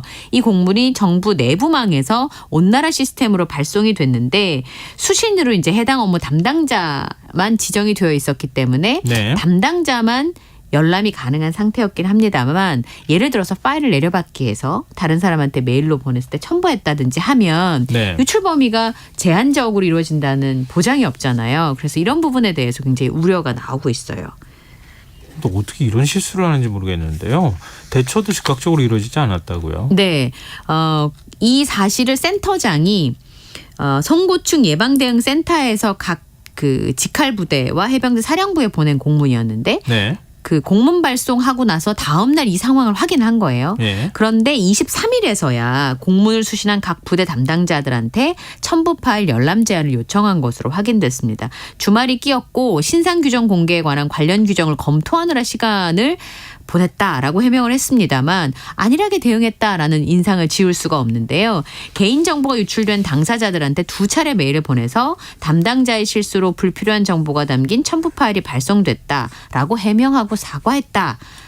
그렇게 알려졌습니다. 하지만 당사자들은 센터장 결재까지 한 공문을 발송해놓고 이제 와서 담당자가 실수했으니까 미안하다 하는 건 책임 회피 아니냐라고 굉장히 강력하게 반발하고 있는데요. 네. 해병대 관계자의 설명에 따르면 공문이 그 내부망인 온나라 시스템으로 발송이 되어 있어서 수신이 제한돼 있다고 했습니다만 열람 제한 조치가 닷새나 지나서 이루어졌기 때문에 그 사이에 신상이 유출됐을 가능성도 충분히 있는 상황이거든요. 해병대에선 조사 중이라고 합니다만 그리고 뭐 2차 피해도 확인된 게 없다 이렇게 얘기하는데 글쎄요. 우리 군이 성인지 감성이 떨어진다는 지적들 많이 하잖아요. 그리고 개인정보 유출 이런 데도 좀 덜 민감한 것 같아요. 아니 근데 하필 성고충 예방 대응센터가 어떻게 이런 실수를 하는지. 네, 그러게 말입니다. 다른 곳이면 또 다른 것도 그러면 안 되긴 하지만 네.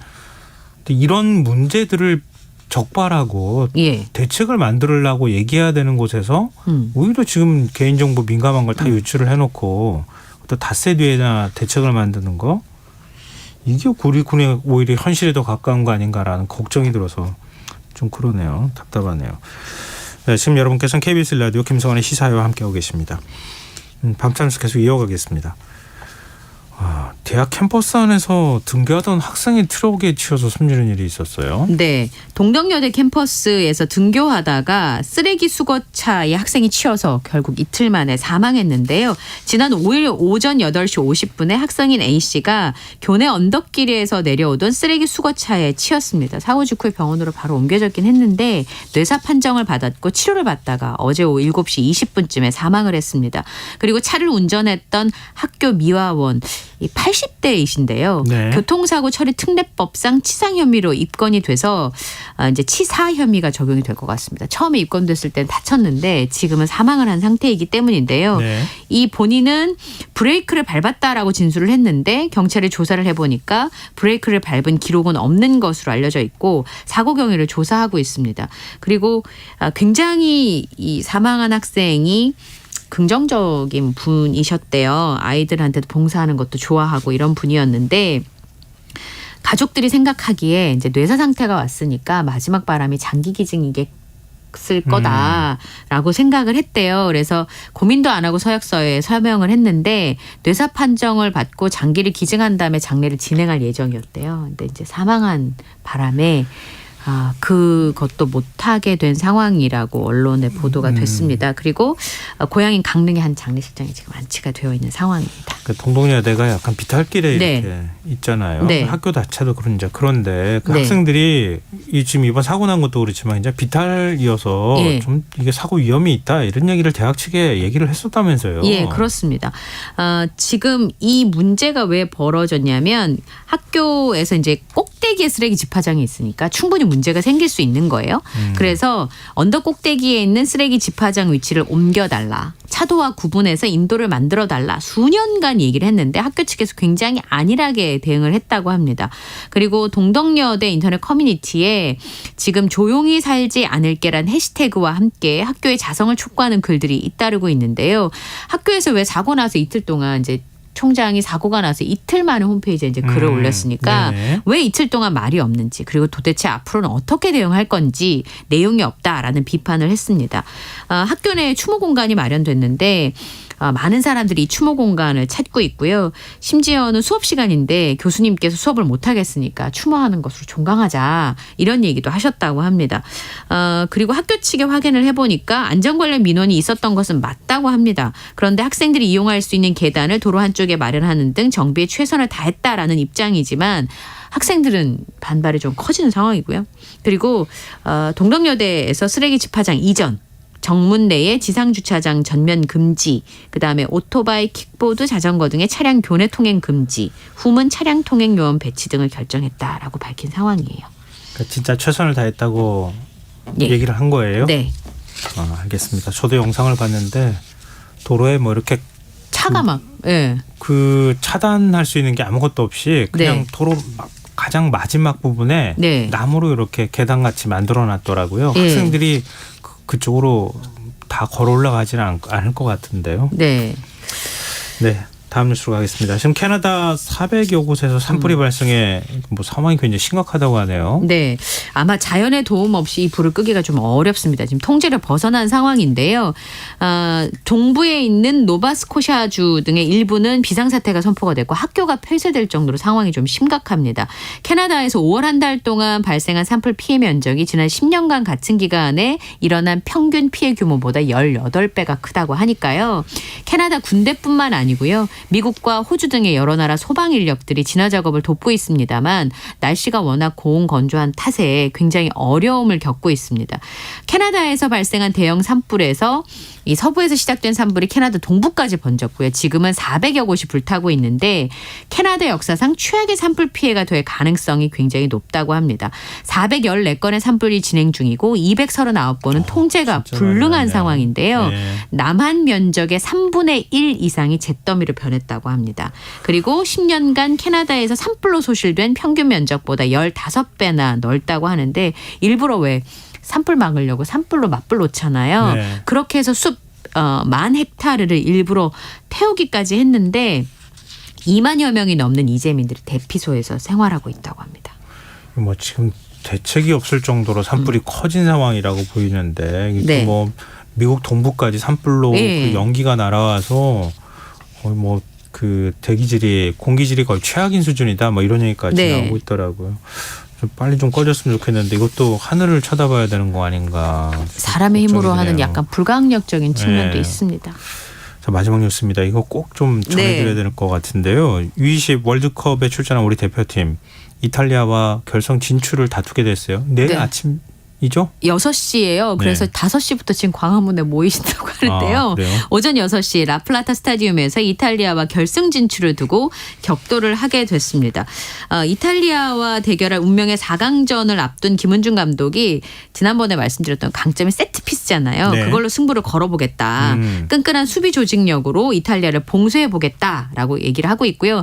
김지수 선수를 포함해서 이제 골 욕심을 지금 내고 있는 상황입니다. 이탈리아는 6골로 대회 득점 선두를 달리고 있는 카사데를 포함해서 미드필드진이 굉장히 탄탄한 것으로 알려지고 있는데요. 네. 사실은 끝날 때까지 끝난 게 아니고 어디가 끝일지 우리가 다 모르는 상황이기 때문에 정말 2회 연속 결승 진출할 수 있을지 기대를 해보겠습니다. 알겠습니다. 6시. 네. 자, 오늘 밤참수 여기까지 하겠습니다. 지금까지 이영경 뉴스캐스터와 함께했습니다. 고맙습니다. 감사합니다.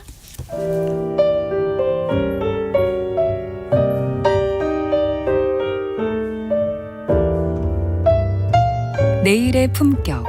김성환의 시사야에서 챙겨가세요. 하루를 마무리하는 시간 꺼내보는 당신의 지식 창고. KBS 일라디오 김성환의 시사야.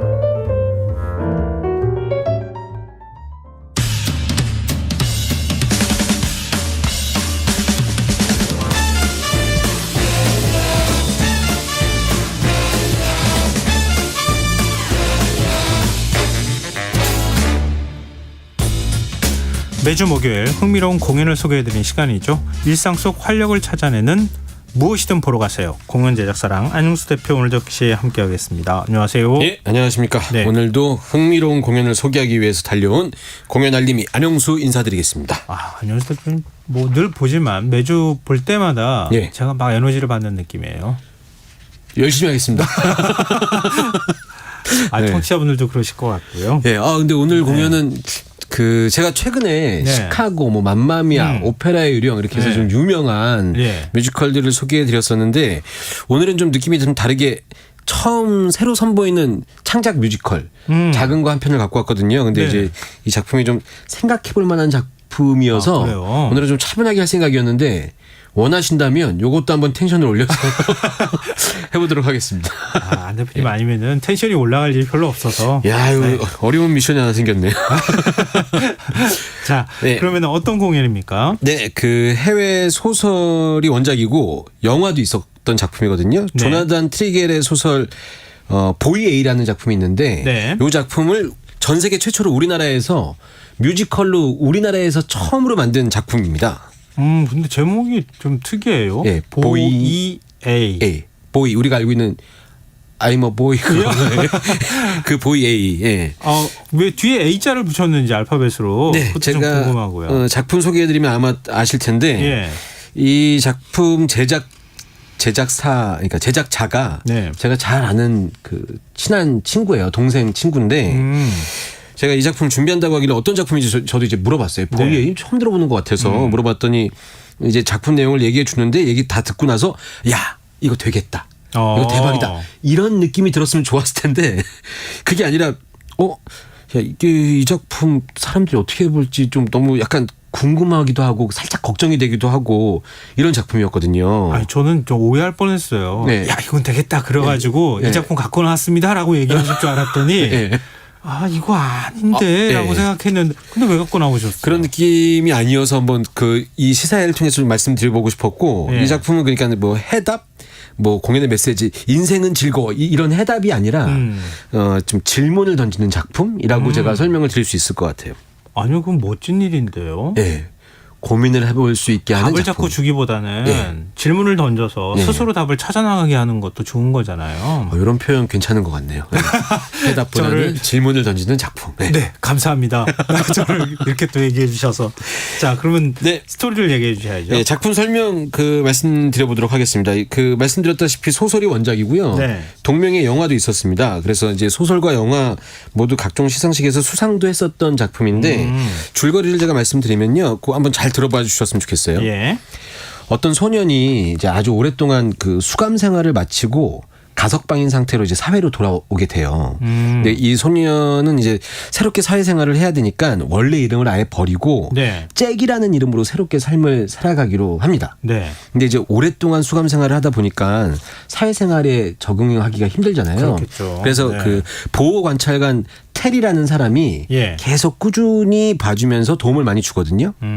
이 테리의 도움으로 새로운 직장도 찾고 새로운 사람들도 만나고 거기에 또 친구도 생기고 이렇게 조금씩 사회에 적응을 하기 시작하죠.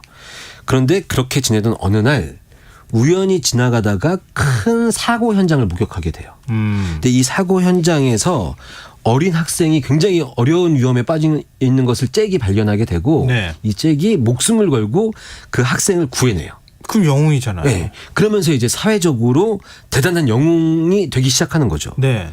그래서 이제 공연 초반부터 이 영웅이 될 때까지의 이 내용은 이제 새롭게 생활을 시작한 잭의 삶을 응원해 주는 것 같이 공연이 약간 흘러가거든요. 그런데 이제 여기서 반전이 있습니다.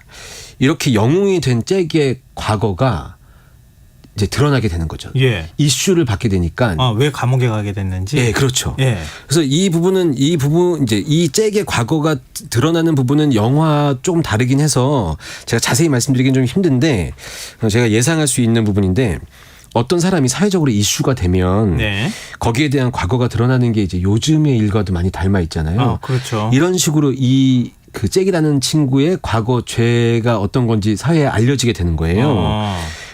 이제 사실 잭이 그 아주 어릴 때 그 동급생을 친구와 함께 살해한 죄로 네. 수감 생활을 하게 됐던 거거든요. 네. 그래서 그 당시에 언론에서 이 잭이라는 인물을 보이 A라는 이름으로 지칭을 했었던 거죠. 그래서 공연 제목이 보이 A인 거죠. 그래서 이제 수감 생활 마치고 나서 위기에 처한 사람을 구했던 영웅이 사회적인 이 영웅이 사실 과거에 죄를 지었던 보이 A라는 사실이 사회적으로 또 알려지면서 이 잭은 이러지도 저러지도 못하는 상황에 처하게 되고 잭을 보호 감찰했었던 테리도 어렵게 되는 이런 상황을 맞이하게 되거든요. 이제 이 정도의 줄거리만으로도 이 공연을 보는 사람들한테 여러 가지 생각할 만한 거리를 이렇게 던져주는 이런 공연이라고 제가 저한테 지금 두 가지를 던져주셨어요. 네. 갑자기 두 가지 막 고민이 드는 거예요. 네. 언론은 어떻게 보도해야 될 것인가. 그게 하나가 있고요. 네. 또 하나는 사람은 과연 바뀔 수 있는 것인가. 그렇죠. 그러니까 예전엔 내가 그렇다 하더라도 그러니까 원래 우리가 교도소라는 것이 교화의 목적으로 가는 거잖아요. 그렇죠. 사람을 가둔다는 목적도 물론 있을 수 징벌하는 효과도 있지만 교화의 목적도 있는 거 아닙니까? 맞습니다. 그럼 사람이 바뀌어서 나올 수 있는 거잖아요. 네. 그럼 그 목적에 충실하면 사람이 바뀌어야 되는데 아니 바뀌어서 나왔는데 옛날에 당신이 이랬잖아 라고 말하는 게 이게 정당한 건가? 그렇죠. 그런 생각도 들고요. 하여튼 또 그걸 또 그냥 지금 바뀌었어요 하면서 과거를 무마시키려고 하는 태도를 취해서도 또 안 되는 것 같고. 그렇죠. 그러니까 막 지금 생각이 드는데요. 공연 보면서도 내내 그 고민을 했었던 그래서 질문을 던져주는 작품이라는 생각이 들어서 오늘 시사에 한번 갖고 나와 봤습니다. 그러면 결론이 그래서 어떻게? 그 결론을 명확하게 보여주진 않거든요. 네. 공연도 그렇고 사실 영화도 그렇습니다. 뭔가를 상상하게끔 마무리를 짓는데 이제 결과적으로는 이 공연이나 또는 영화 이 컨텐츠를 보는 사람들한테 한 번 더 생각해보게 하는 게 이 작품의 목적이 아니었나 이런 생각이 듭니다. 근데 앞서 이제 오늘 텐션 좀 끌어올리고 막 그러고 싶었는데 분위기가 그건 아니어서요 걱정해 주셨잖아요. 근데 지금 노래를 준비해 오셨는데 노래가 너무 심각하지 않을 것 같아 걱정이 되는데 괜찮나요? 노래도 메시지가 정확히 전달이 되는 것 같아서 준비해봤거든요. 이 공연 소극장에서 하는 공연이고 4명의 배우들이 1인 다역을 섞어 하면서 만들어진 공연이에요. 이 4명의 배우들의 합창으로 이루어진 곡인데 이제 그 공연 내용이 방금 저희가 얘기했지만 자칫 그 과거의 잘못은 묻어두고 살자 이런 의미로만 보여지면 안 된다고 생각하는데 이 곡의 가사 중에 잘못했던 내 선택을 마주 본다면 이런 가사가 있어요. 그래서 이 작품이 관객들한테 주인공을 미화시키려는 의도가 아니고 상황을 정확히 보고 고민한 작품이다라는 고민의 흔적이 담겨져 있는 노래인 것 같아서 이 노래 다시 한 번이라는 곡이거든요. 요거 한번 준비해봤습니다. 알겠습니다. 자, 함께 듣고 오시죠.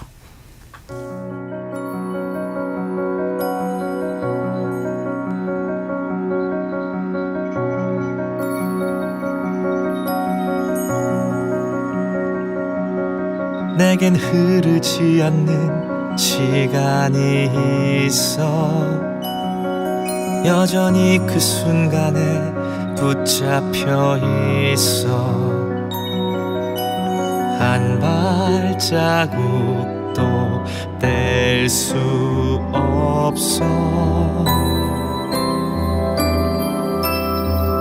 근데 네가 아니라고 말했잖아 시간은 돌릴 수 없지만 순간이 전부인 것 아냐 잘못했던 내 선택을 마주 본다면 달라질 수 있어 난 그 말을 믿어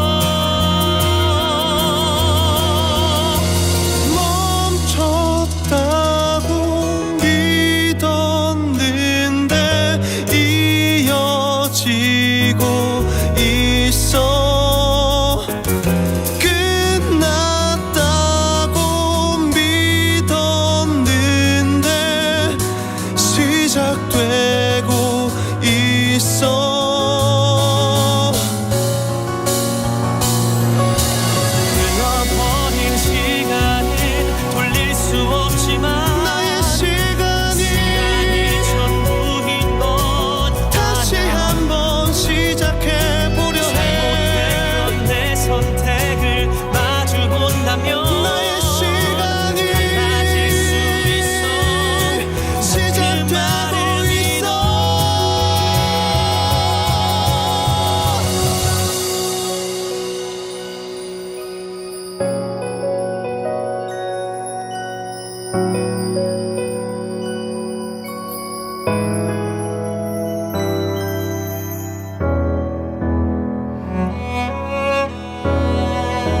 내겐 흐르지 않는 시간이 있어 뒤돌아 그 순간을 보기 두려워 한 발자국도 뺄 수 없어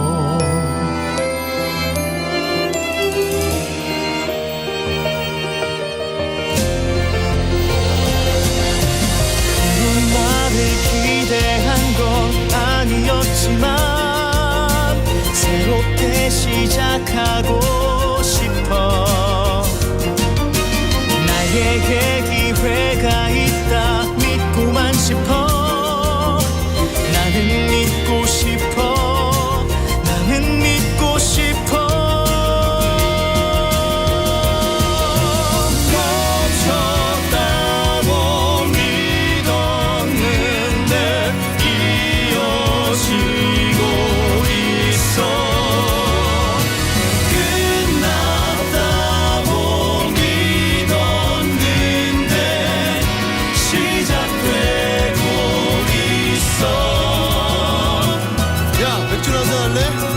수주정은 이 형이 고쳐준다 믿어주는 누군가가 옆에 있다면 나의 시간이 새롭게 시작할 수만 있어 시작해보려 해 포기하고 버려뒀던 나의 시간이 다시 시작될 기회가 있다고 나는 믿고 싶어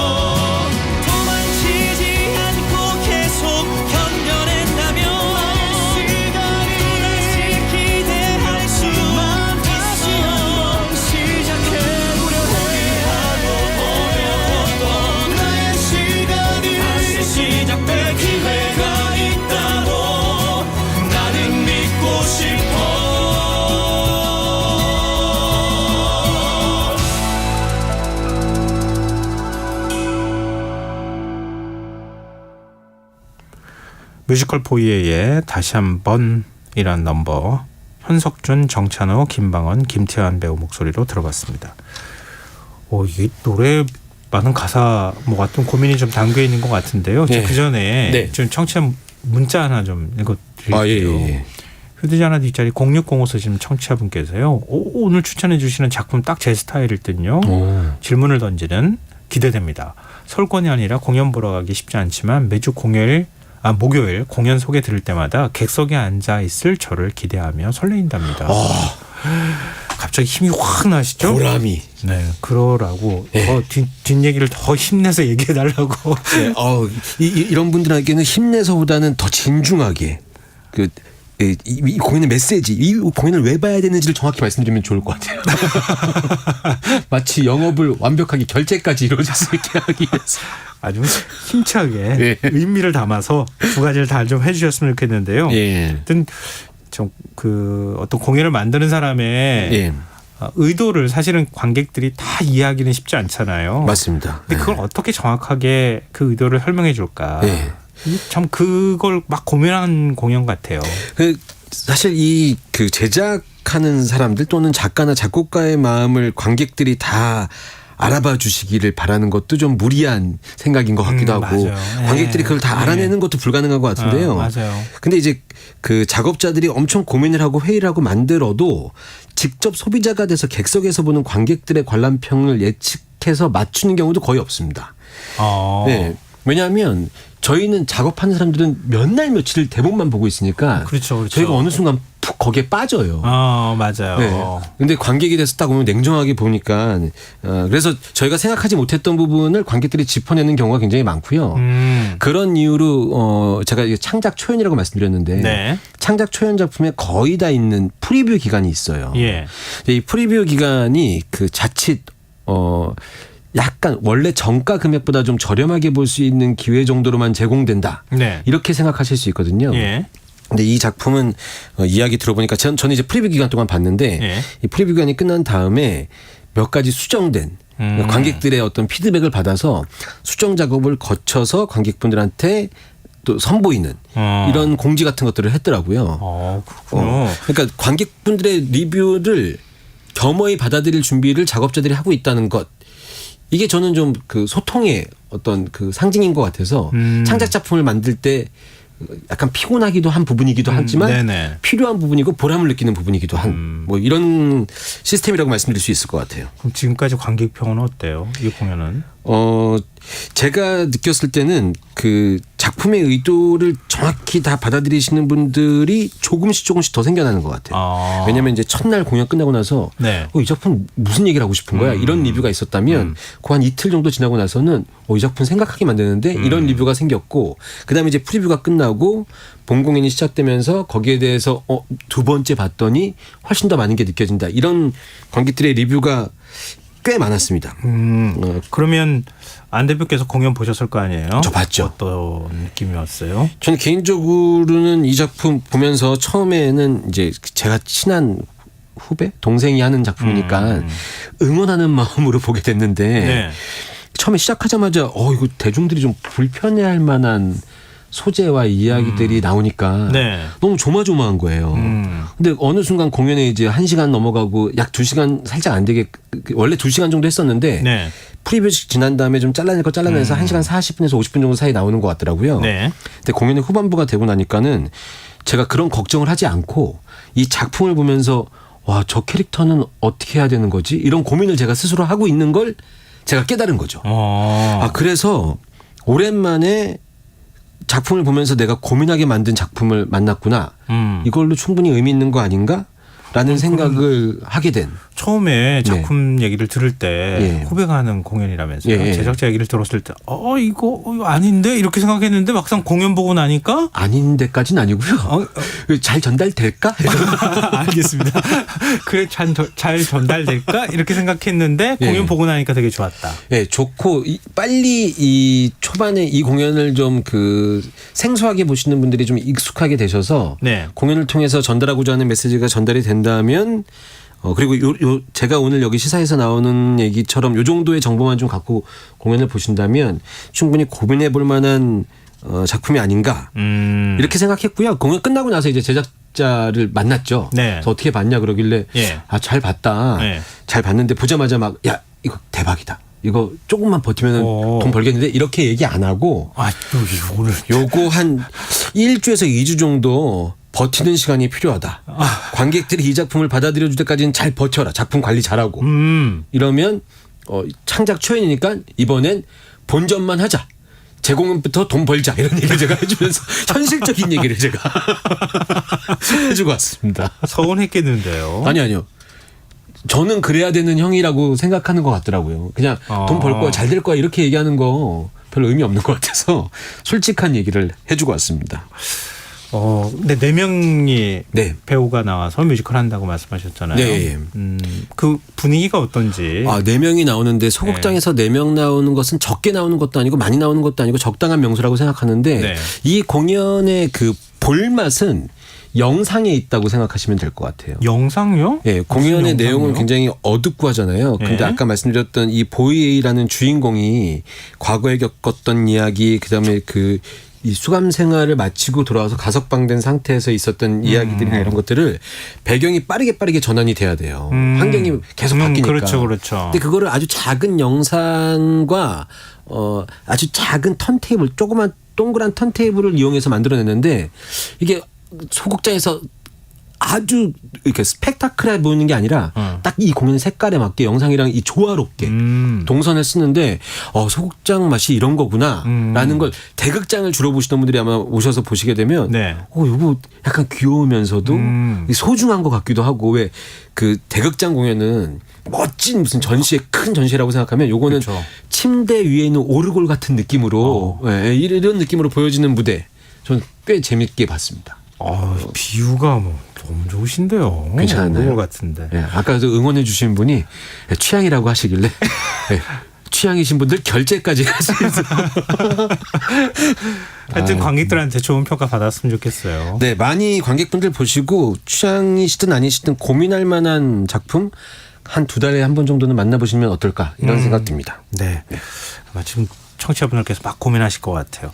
자, 우리 끝으로 들어볼 곡 어떤 겁니까? 마지막 넘버는 사실 조금 전에 들려드렸던 음악보다 공연 중에서는 더 빨리 나오는 노래인데요. 이 주인공 보이 A가 처음에 이제 가석방된 다음에 새로운 이름 잭이라는 이름으로 살겠다라는 마음을 표하는 노래거든요. 네. 이 공연의 시작이기도 하고 해서 새로운 이름이라는 넘버거든요. 요 넘버를 준비해봤습니다. 네, 알겠습니다. 한번 좀 생각해 볼 수 있는 화두를 던지는 공연이다. 이렇게 네. 생각하시면서 노래 들어보시면 어떨까 싶습니다. 예. 자, 무엇이든 보러 가세요. 오늘 여기서 마무리할게요. 랑 안용수 대표와 함께했습니다. 고맙습니다. 감사합니다. 김성환의 시사 오늘 순서 여기서 마칩니다. 모바일 쿠폰 당첨자는 홈페이지 공지사항에서 확인하실 수 있습니다. 끝곡으로 정지호 배우가 부르는 뮤지컬 보이 A의 넘버 새로운 이름 들으시고요. 전 내일 다시 찾아뵙겠습니다. 지금까지 시사평론가 김성환이었습니다. 고맙습니다.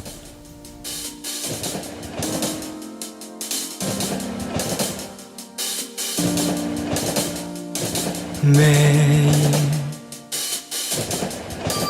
밤마다 상상